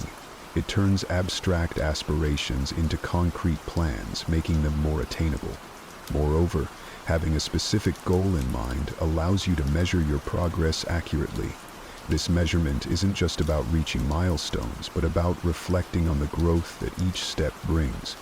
Every small achievement on the way to your larger goal is a testament to your commitment and a chance to cultivate virtues like discipline, perseverance, and resilience, key tenets of Stoic thought. When you pick a target, you're doing more than just setting a goal. You're mapping out a pathway for your personal evolution. This targeted approach ensures that every effort you make and every hour you spend is infused with purpose. It aligns perfectly with the Stoic belief in living deliberately. In the quiet solitude of your disappearance from the noise of the world, your clear, focused goals become beacons of light, keeping you oriented and motivated, no matter the obstacles you face. Once you have set your sights on a clear target, the next step is to align every aspect of your life with achieving that goal. This isn't just about occasional effort. It involves a fundamental restructuring of your daily life to make your ambitions not merely an aspect of your life, but the core of it. If your goal is to enhance your fitness, consider the practicality of living close to a gym or integrating physical activities into your daily routine that reinforce this commitment. If it's about acquiring knowledge, transform your living space into a haven of learning filled with books, documentaries, and access to online courses. Stoicism teaches us that discipline is not about restriction, but about aligning our actions with our true values. The Stoics view discipline as a form of self-love, a way to honor oneself by living in accordance with one's principles. By structuring your life around your goals, you practice this high form of self-discipline daily. This isn't just about filling your time with activities that push you toward your goals. It's about crafting a lifestyle that is wholly integrated with your objectives, ensuring that every hour contributes to your broader vision. Effective time management plays a crucial role in this process. It's about prioritizing activities that drive you toward your goal and cutting out the noise and distractions that divert you from your path. This focused dedication is what turns ordinary endeavors into extraordinary achievements. It's about making each day a building block for your success, where no moment is wasted and every action has purpose. Living this way requires a deep commitment and can be challenging, but it is immensely rewarding. As you align more closely with your goals, you'll find that your efforts start to feed into a larger momentum. This isn't just about reaching a destination, it's about becoming the kind of person who achieves these goals. Stoicism doesn't just encourage us to endure, it urges us to transform endurance into a dynamic, purpose-driven way of life. Embracing this lifestyle means more than just adhering to a new routine. It's about fundamentally loving the process of transformation itself. including the discipline and the solitude it entails. Stoicism, with its deep roots in mastering the self, teaches us to cherish the present moment and find contentment within our current circumstances, even as we strive for greater achievements. This mindset shift is essential and profound. It requires you to view each day, each challenge, and each moment of solitude not as hurdles but as opportunities to grow and reinforce your commitment to your goals. Stoicism doesn't merely manage perceptions, it transforms them. It encourages us to see the beauty in the process and the strength in what might often feel like solitary endeavors. By learning to appreciate the quiet moments of effort and reflection, you align more closely with Stoic ideals that value inner peace and resilience over external rewards. Reprogramming your mind also means cultivating a mindset that does not shy away from discomfort. Stoics believe that growth often comes from facing and embracing challenges head-on. In this transformative phase, you learn to derive joy from what might previously have been considered arduous tasks. This reprogramming turns discipline into a source of happiness because you know that each disciplined action takes you one step closer to your goal. Moreover, this new mindset encourages you to live intentionally, focusing on what truly matters and discarding what does not align with your goals. It's about making peace with the fact that while the future holds promise, the present holds the keys to that future. You start to see that true contentment comes not from reaching a distant goal, but from knowing that you are currently exactly where you need to be, doing exactly what you need to do. Adopting this Stoic way of thinking reshapes not just your actions, but your entire outlook on life. It shifts your focus from outcomes to the quality of your daily actions. This shift is crucial for genuine, lasting change because it builds a foundation of habits and attitudes that will sustain not just the achievement of one goal, but the continual pursuit of personal excellence. Initially, the idea of disappearing was about retreating from the public eye to focus on self-improvement, away from the distractions and pressures of external expectations. However, as you progress and evolve, you might discover that the need to step back into the spotlight isn't as compelling as you anticipated. This isn't a sign of failure, but a profound realization about the nature of true transformation. Stoicism teaches us that the worth of our actions and our growth should not be measured by external accolades, but by the internal peace and contentment they bring. If you've genuinely transformed, integrating the principles and practices that have reshaped your life, you'll find that the quiet satisfaction of knowing you have evolved into your better self is far more rewarding than any public recognition. This shift in perspective is a hallmark of deep, meaningful change. This process of reappearing then becomes less about making a grand entrance back into society and more about seamlessly integrating your new self into your everyday. It's not a moment of triumph broadcasted to elicit admiration, but a subtle, continuous expression of the new principles and insights that now guide your life. Your transformation becomes visible not through explicit displays, but through the quality of your actions and the serenity of your demeanor. Moreover, Stoicism reminds us that external recognition is fleeting. Today's accolades can easily become tomorrow's forgotten news. What remains, what endures, is the sense of fulfillment and self-contentment from knowing you live true to your values and capabilities. This enduring contentment becomes the true reward for your efforts, far surpassing the ephemeral satisfaction of external validation. Therefore, as you consider reappearing, remember that your transformation is an ongoing process. You are forever changed, not just for a moment, but for a continuous journey of self-evolution. Each day presents a new opportunity to live out the truths you've embraced. The need to reappear should never overshadow the greater need to remain authentic to your transformed self, living out the Stoic virtues of wisdom, justice, courage, and moderation. Our greatest power lies in the ability to choose our response to life's challenges. Picture this. Marcus Aurelius, a Roman emperor, faced with unending turmoil, found peace not in control, but in acceptance. He taught that the happiness of your life depends on the quality of your thoughts. This ancient wisdom of Stoicism isn't just historical trivia.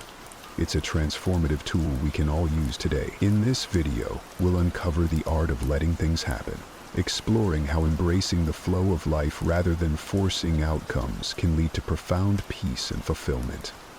Get ready to dive into the timeless teachings of Stoicism and discover how to navigate life's unpredictability with grace and strength. If you appreciate what we're doing here, a simple favor I'll ask from you is to hit the subscribe button. Don't skip any part of the video, as this journey towards inner calm and resilience might just change your life. In Stoicism, there's a strong emphasis on distinguishing between what we can and cannot control. This starts with our thoughts. The Stoics believed that while we cannot control external events, we have complete control over our minds. By focusing on our thoughts, we can navigate life's challenges with greater ease and composure. It's like building a mental armor that shields us from unnecessary worries and negative influences. When we understand this, we can start to see our thoughts not just as fleeting moments in our minds, but as powerful tools that shape our reality. Consider the impact of a single negative thought. It can spiral into a cascade of negativity, affecting our mood, our behavior, and even our health. On the other hand, a positive thought can inspire us, motivate us, and lead to actions that improve our lives and the lives of those around us. The Stoics were masters of this mental discipline. They practiced techniques like reflection and journaling to keep their thoughts in check. For example, the evening reflection was a common practice where they would spend time at the end of each day contemplating their thoughts and actions, identifying what went well and what could be improved. This practice allowed them to maintain a clear and focused mind, ready to face the next day with renewed strength. Moreover, the Stoics taught us that thoughts are not just abstract concepts, but tangible forces that can direct the course of our lives. By becoming aware of our thoughts and consciously guiding them, we can transform our experiences. This is not about suppressing negative thoughts, but rather about understanding them, challenging them, and ultimately transforming them into positive actions. It's a skill that takes practice, but can lead to profound changes in how we perceive and interact with the world. To put it into perspective, imagine two people facing the same challenging situation. One person is consumed by negative thoughts, believing that nothing they do will make a difference. They feel paralyzed and defeated. The other person, guided by positive thoughts, sees the challenge as an opportunity for growth. They think about past successes and believe in their ability to overcome the obstacle. This person is more likely to take proactive steps and ultimately succeed. The difference lies in their thoughts. Realizing the importance of thought is about recognizing that our inner dialogue shapes our reality. It's about taking control of our mental landscape and cultivating thoughts that lead to positive actions and outcomes. As Marcus Aurelius and other Stoics have shown us, this is a path to true happiness and fulfillment. So, start today by paying attention to your thoughts. Challenge the negative ones and nurture the positive ones. This simple yet profound shift can transform your life in ways you never imagined. Marcus Aurelius, a renowned Stoic, provides invaluable insights on this. He advises, "Here is a rule to remember in future. When anything tempts you to feel bitter, not, 'This is misfortune,' but, 'To bear this worthily is good fortune.'" This quote encapsulates the Stoic approach to transforming thoughts, changing our perspective on challenges and adversity. At its core, transforming your thoughts involves recognizing that our spontaneous thoughts often come with value judgments that can be misleading and harmful. These judgments are immediate and automatic, labeling experiences as good or bad, fun or boring, successful or failing. The problem is that these judgments are rarely based on the full picture and are often clouded by our emotions and biases. The Stoics teach us that our thoughts are not shaped by reality, but by our perception of it. By changing our perception, we can change our thoughts and consequently our lives. Consider how often we let a single negative thought shape our entire day. If you wake up and immediately think, "Today is going to be awful," that thought sets the tone for everything that follows. It colors your interactions, your decisions, and your overall mood. But what if you could catch that thought and transform it? Instead of, "Today is going to be awful," you could think, "Today might have challenges, but I can handle them." This simple shift can change your entire outlook and experience of the day. One of the Stoic practices for transforming thoughts is to question and challenge them. When you have a negative thought, don't just accept it as true. Reflect on it. Ask yourself if the thought is reasonable, if it is based on facts, or if it is influenced by temporary emotions.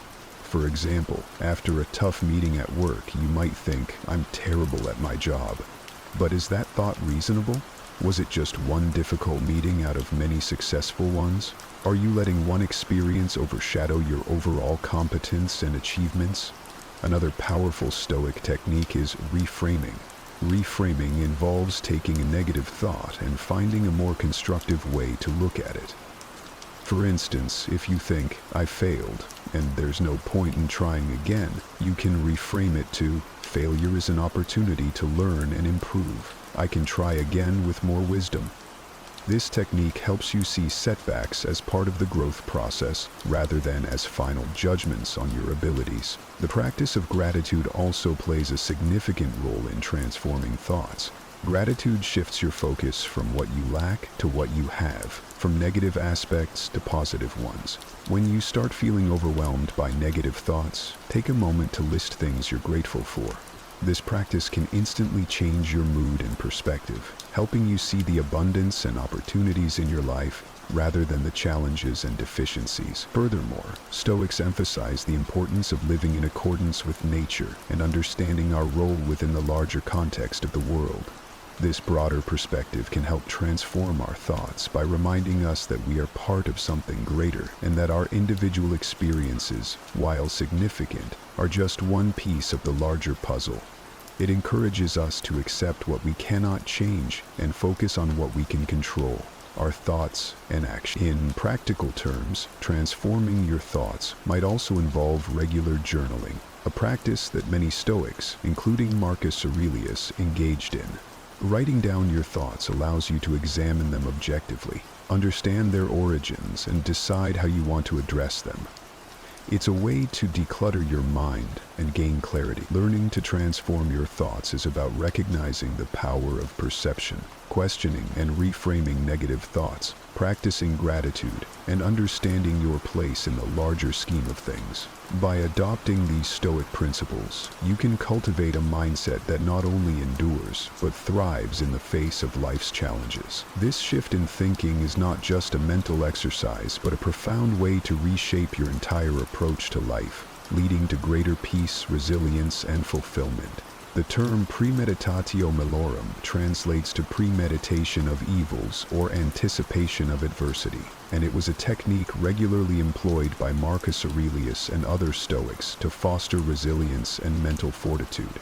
Imagine starting each day by acknowledging that things might not go as planned. Marcus Aurelius would wake up and remind himself, "The people I deal with today will be meddling, ungrateful, arrogant, dishonest, jealous, and surly." This might sound pessimistic, but it served a crucial purpose. It prepared him mentally for the inevitable frustrations and challenges of daily life. By expecting difficulties, he could approach them with calmness and equanimity when they arose, rather than being caught off guard. The idea behind premeditatio malorum is not to dwell on negative outcomes, but to mentally rehearse how you would handle them. This practice builds psychological resilience. When we visualize potential setbacks and plan our responses, we reduce the shock and emotional impact when those setbacks occur. It's similar to how athletes visualize their performance before a game. They prepare for various scenarios, which enhances their actual performance. Consider a simple analogy. Think of premeditatio malorum as a mental fire drill. Just as practicing a fire drill prepares you to act swiftly and calmly in an actual emergency, mentally rehearsing how you would handle difficulties prepares you to face real-life challenges with greater composure and effectiveness. It's about building a mental muscle that allows you to remain steady and focused under pressure. This technique is deeply rooted in the Stoic understanding of what is within our control and what is not. The Stoics believe that while we cannot control external events, we can control our reactions to them. By anticipating potential problems and deciding in advance how to respond, We take proactive control over our emotional and mental states. This aligns with the Stoic goal of achieving a tranquil mind, undisturbed by external chaos. Premeditatio malorum can be applied to various aspects of life. For instance, before a significant meeting or presentation, you might consider the possible challenges. What if the technology fails? What if you forget your main points? By thinking through these scenarios and planning your responses, you can approach the event with greater confidence and less anxiety. You've already faced these challenges in your mind, so they're less intimidating in reality. Moreover, this practice can enhance our gratitude. When we contemplate potential misfortunes, we often realize how much we take for granted. This reflection can deepen our appreciation for what we have and foster a greater sense of gratitude for the present moment. It shifts our focus from what could go wrong to what is currently going right, balancing our perspective. A practical way to incorporate premeditatio malorum into your daily routine is through journaling. Spend a few minutes each morning writing down potential challenges you might face that day and how you would ideally respond to them. This simple exercise can set a tone of preparedness and calmness for the rest of the day.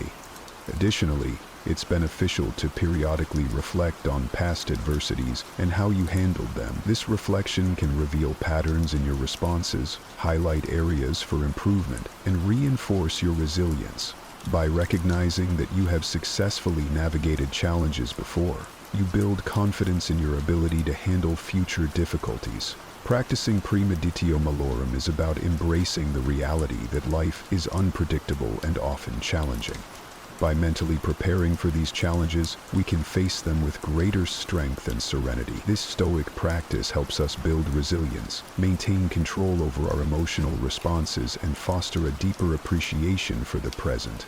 It's a powerful tool for anyone looking to navigate life's ups and downs with grace and wisdom. So, the next time you anticipate a tough day, remember the wisdom of Marcus Aurelius and prepare your mind for the journey ahead. Marcus Aurelius emphasized this when he said, "Give yourself a gift, the present moment."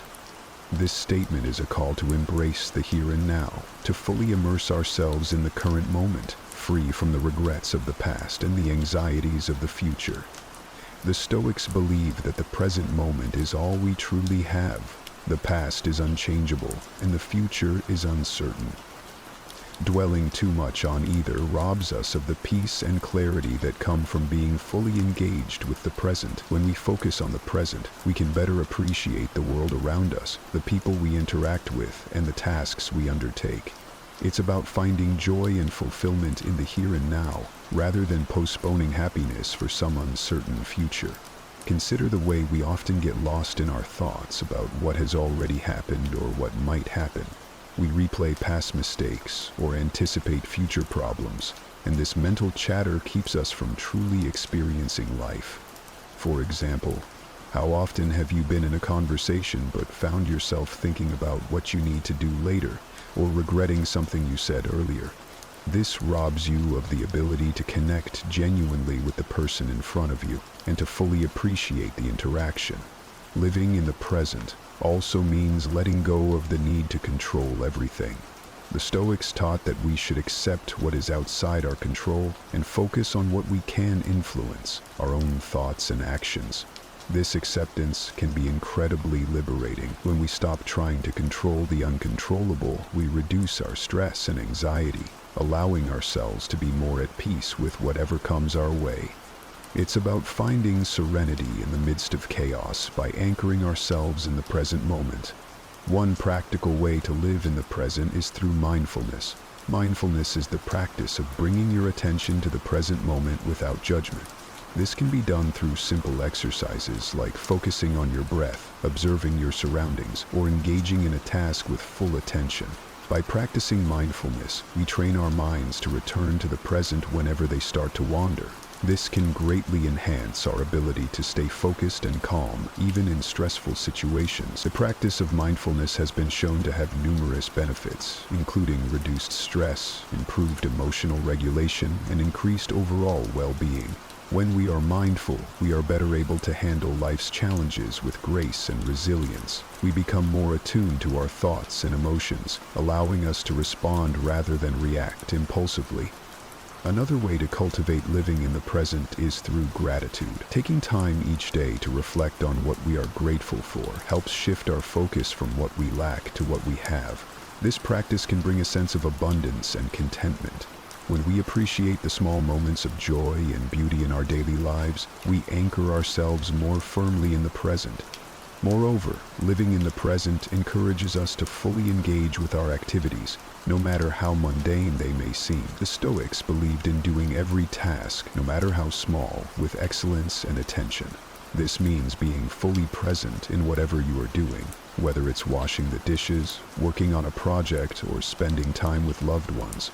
By giving our full attention to our current activity, we can find satisfaction and purpose in every moment.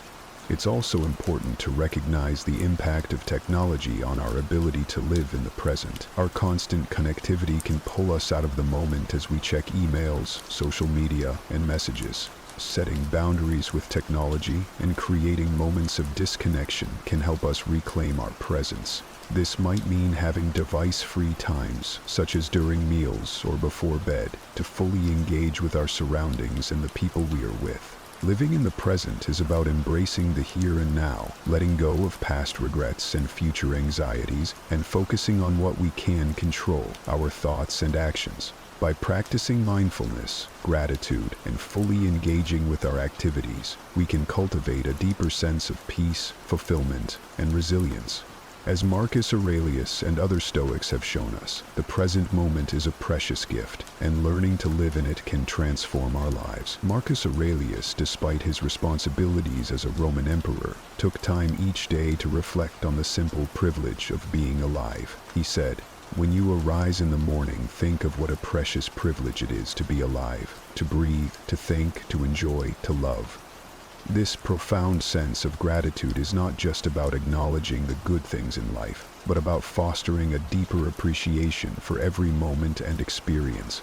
Gratitude shifts our focus from what we lack to what we have, creating a mindset of abundance rather than scarcity. It's easy to get caught up in the daily grind and overlook the small joys and blessings that surround us. By consciously practicing gratitude, we train our minds to see the positives, even in challenging situations. This doesn't mean ignoring difficulties, but rather recognizing that there is always something to be thankful for, even in the midst of adversity. One effective way to practice gratitude is by keeping a gratitude journal. Each day, write down 3 things you are grateful for. These can be anything from significant achievements to small everyday pleasures, like a beautiful sunset or a kind gesture from a friend. This simple exercise helps to build a habit of looking for the good in each day, reinforcing a positive outlook and fostering a sense of contentment. Expressing gratitude to others is another powerful practice. Take the time to thank the people around you, your family, friends, colleagues, even strangers who have shown you kindness. This not only strengthens your relationships, but also reinforces your awareness of the interconnectedness of your life with others. Gratitude has a ripple effect. When we express it, we often inspire others to do the same, creating a more positive and supportive environment.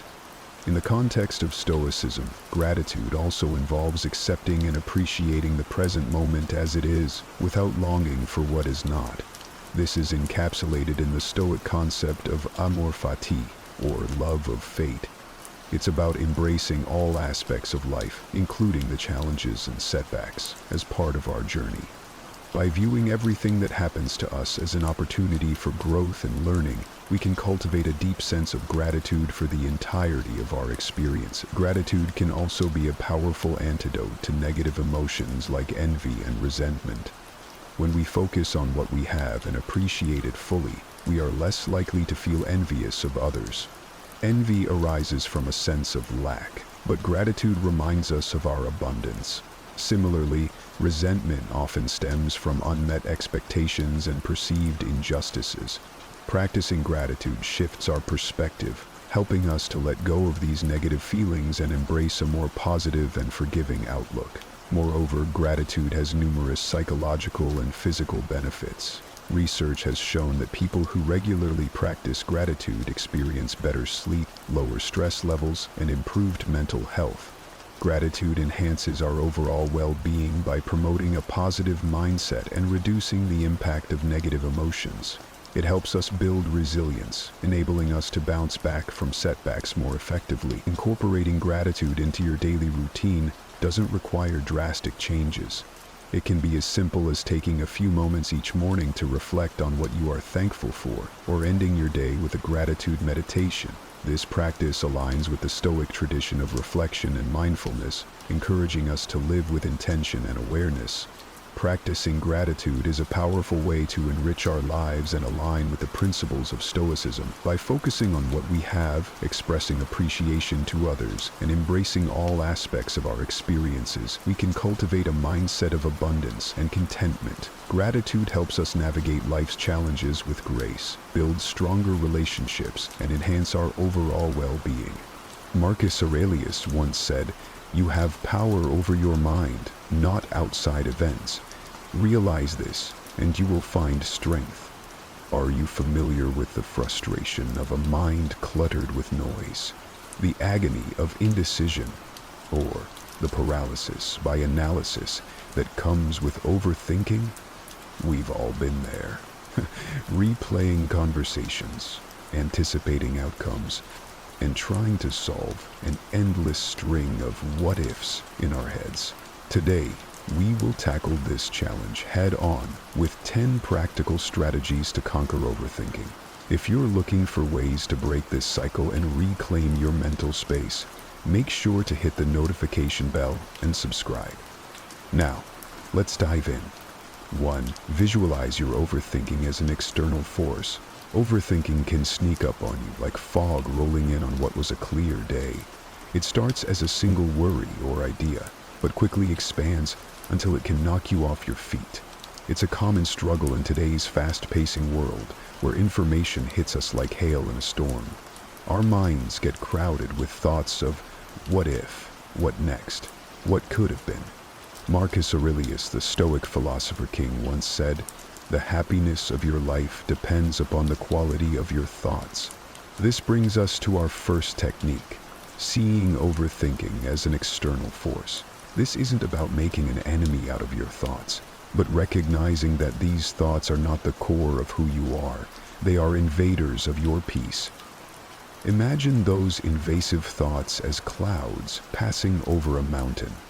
You are that mountain, majestic and immovable, standing firm as the clouds drift by. Now, how does one fend off these invaders? Stoicism teaches us to observe without engagement. Imagine placing these thoughts in a bubble and watching them float away. This mental exercise doesn't just lessen their weight. It reinforces the understanding that thoughts are transient. They can only disrupt your peace if you hold on to them and give them power. Practicing this visualization creates a mental reflex that can help you detach and let these thoughts go before they build into a storm. As you get better at distinguishing yourself from this barrage of overthinking, it becomes simpler to see that you are not just a sum of your thoughts. This distinction acts as a shield, much like earplugs in a noisy crowd. It's a deliberate, continual effort that grows stronger with everyday application. When you notice yourself beginning to overthink, stop and picture the thought as noise, unnecessary and separate from who you are. By doing this, you're not only protecting yourself against overthinking, you're also taking back your mental territory and peace, one step at a time. 2. Take control by refocusing your energy. Have you ever caught yourself spiraling down a rabbit hole of what-ifs and doomsday scenarios, replaying the same worries over and over until you're mentally exhausted? It's like having a bunch of browser tabs open in your mind, each with a video playing on full blast, and you can't seem to hit pause. This mental multitasking is a hallmark of modern life, where the pressure to stay on top of everything can lead to a relentless cycle of overthinking. But, just like a cluttered desk, a cluttered mind needs tidying up. Redirecting your mental energy isn't just about mental peace. It's about taking back control and quieting the endless noise of what could be, so you can appreciate what is. Seneca, another Stoic sage, effortlessly wove wisdom into words when he said, "True happiness is to enjoy the present, without anxious dependence upon the future." This sage advice serves as the cornerstone for taking control by refocusing your energy. To stop overthinking, start by grounding yourself in the now. Focus on a task, even something small, and channel your energy into completing it. This shift in focus pulls you out of the whirlpool of future what-ifs and anchors you in the present moment. The practical application is simple yet profound. Engage in an activity that requires your full attention. It could be as simple as organizing your workspace, going for a brisk walk, or losing yourself in a book. These acts require the now, not the tomorrow or the yesterday. By commanding your thoughts to align with your actions, you're not just distracting yourself, you're taking command of where your energy flows. Remember, Stoicism isn't about suppressing thoughts. It's about managing them. By choosing where to invest your mental energy, you're practicing a form of mental discipline. The goal is not to avoid overthinking entirely. That's an unrealistic expectation.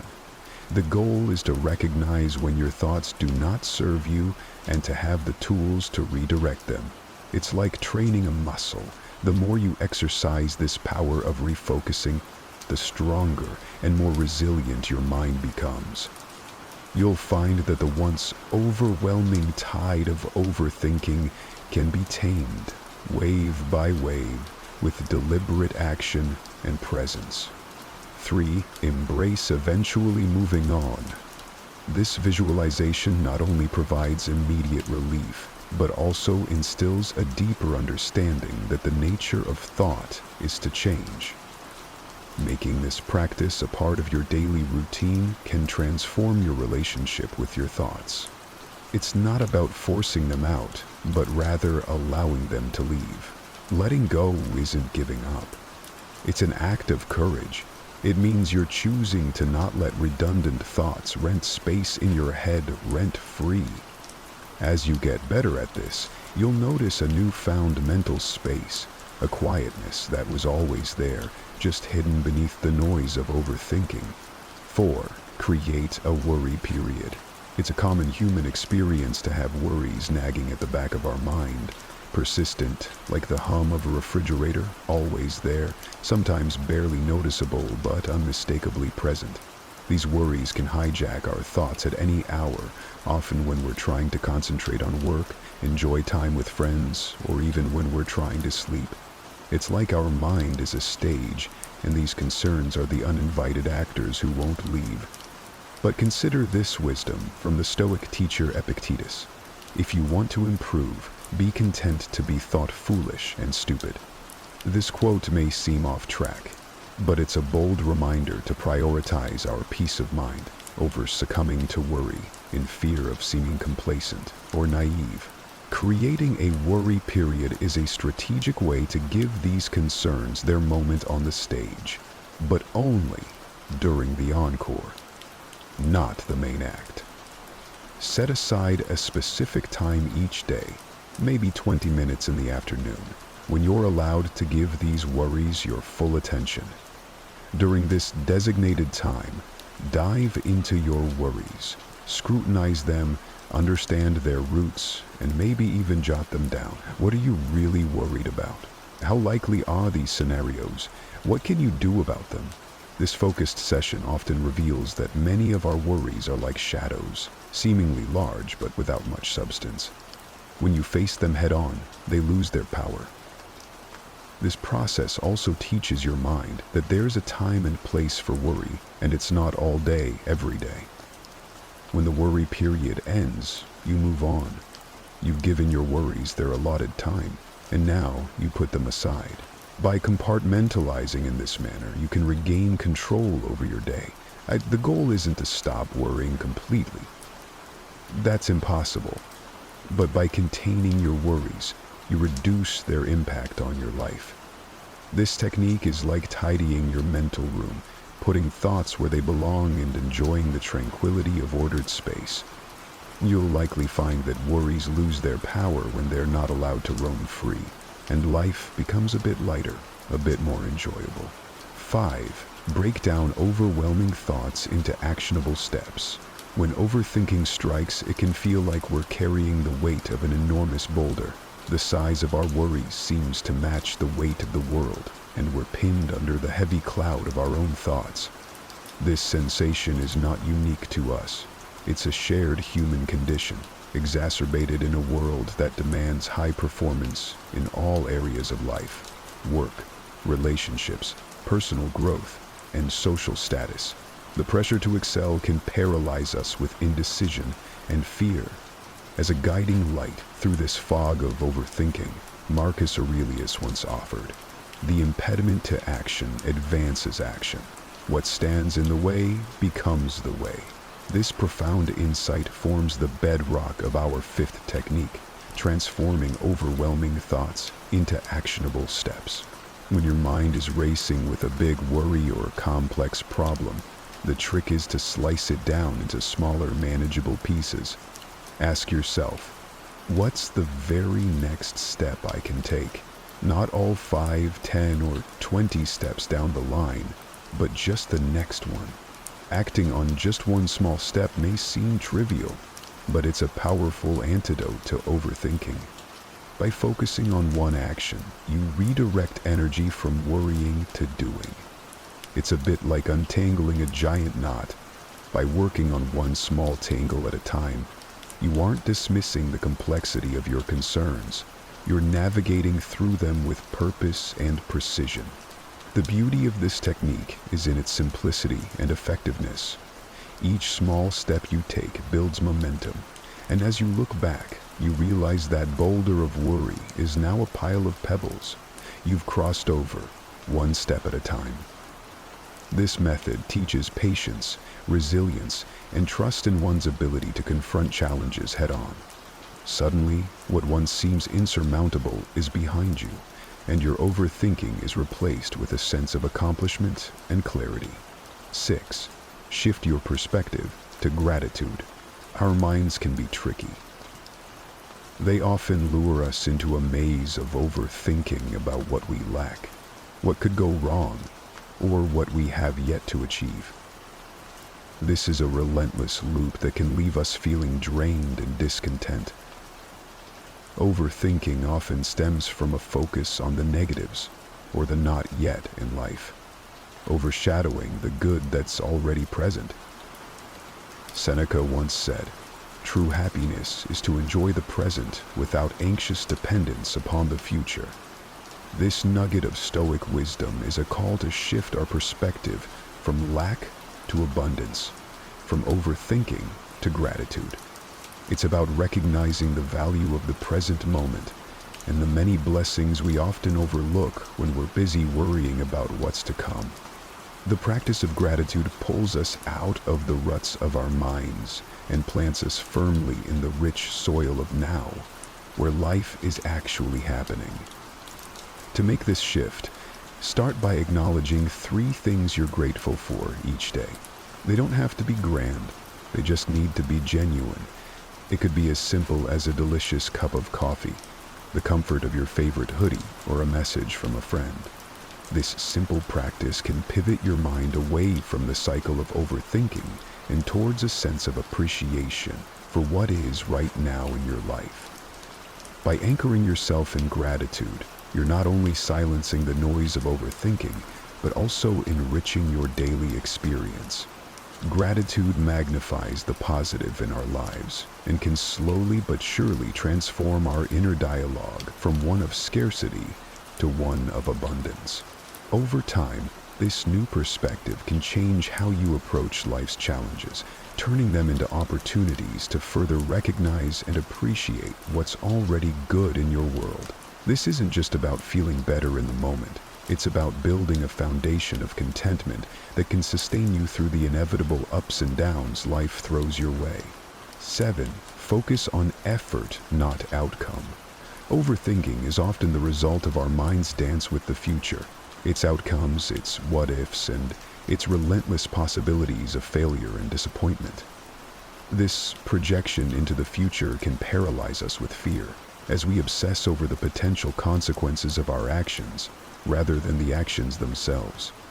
We live in an outcome-driven society, where the end often justifies the means, and this can make us believe that if the outcome is uncertain, the journey is not worth embarking on. Yet a Stoic quote by Epictetus provides us with a clear directive. Don't explain your philosophy, embody it.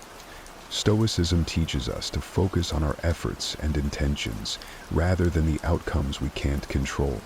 This doesn't mean we should not set goals or aspire to achieve great things, but it does mean that the true value lies in the quality of our effort, the integrity of our actions, and the virtue with which we navigate our path. To apply this technique, whenever you find yourself overthinking about the potential results of your efforts, consciously redirect your thoughts to the effort itself.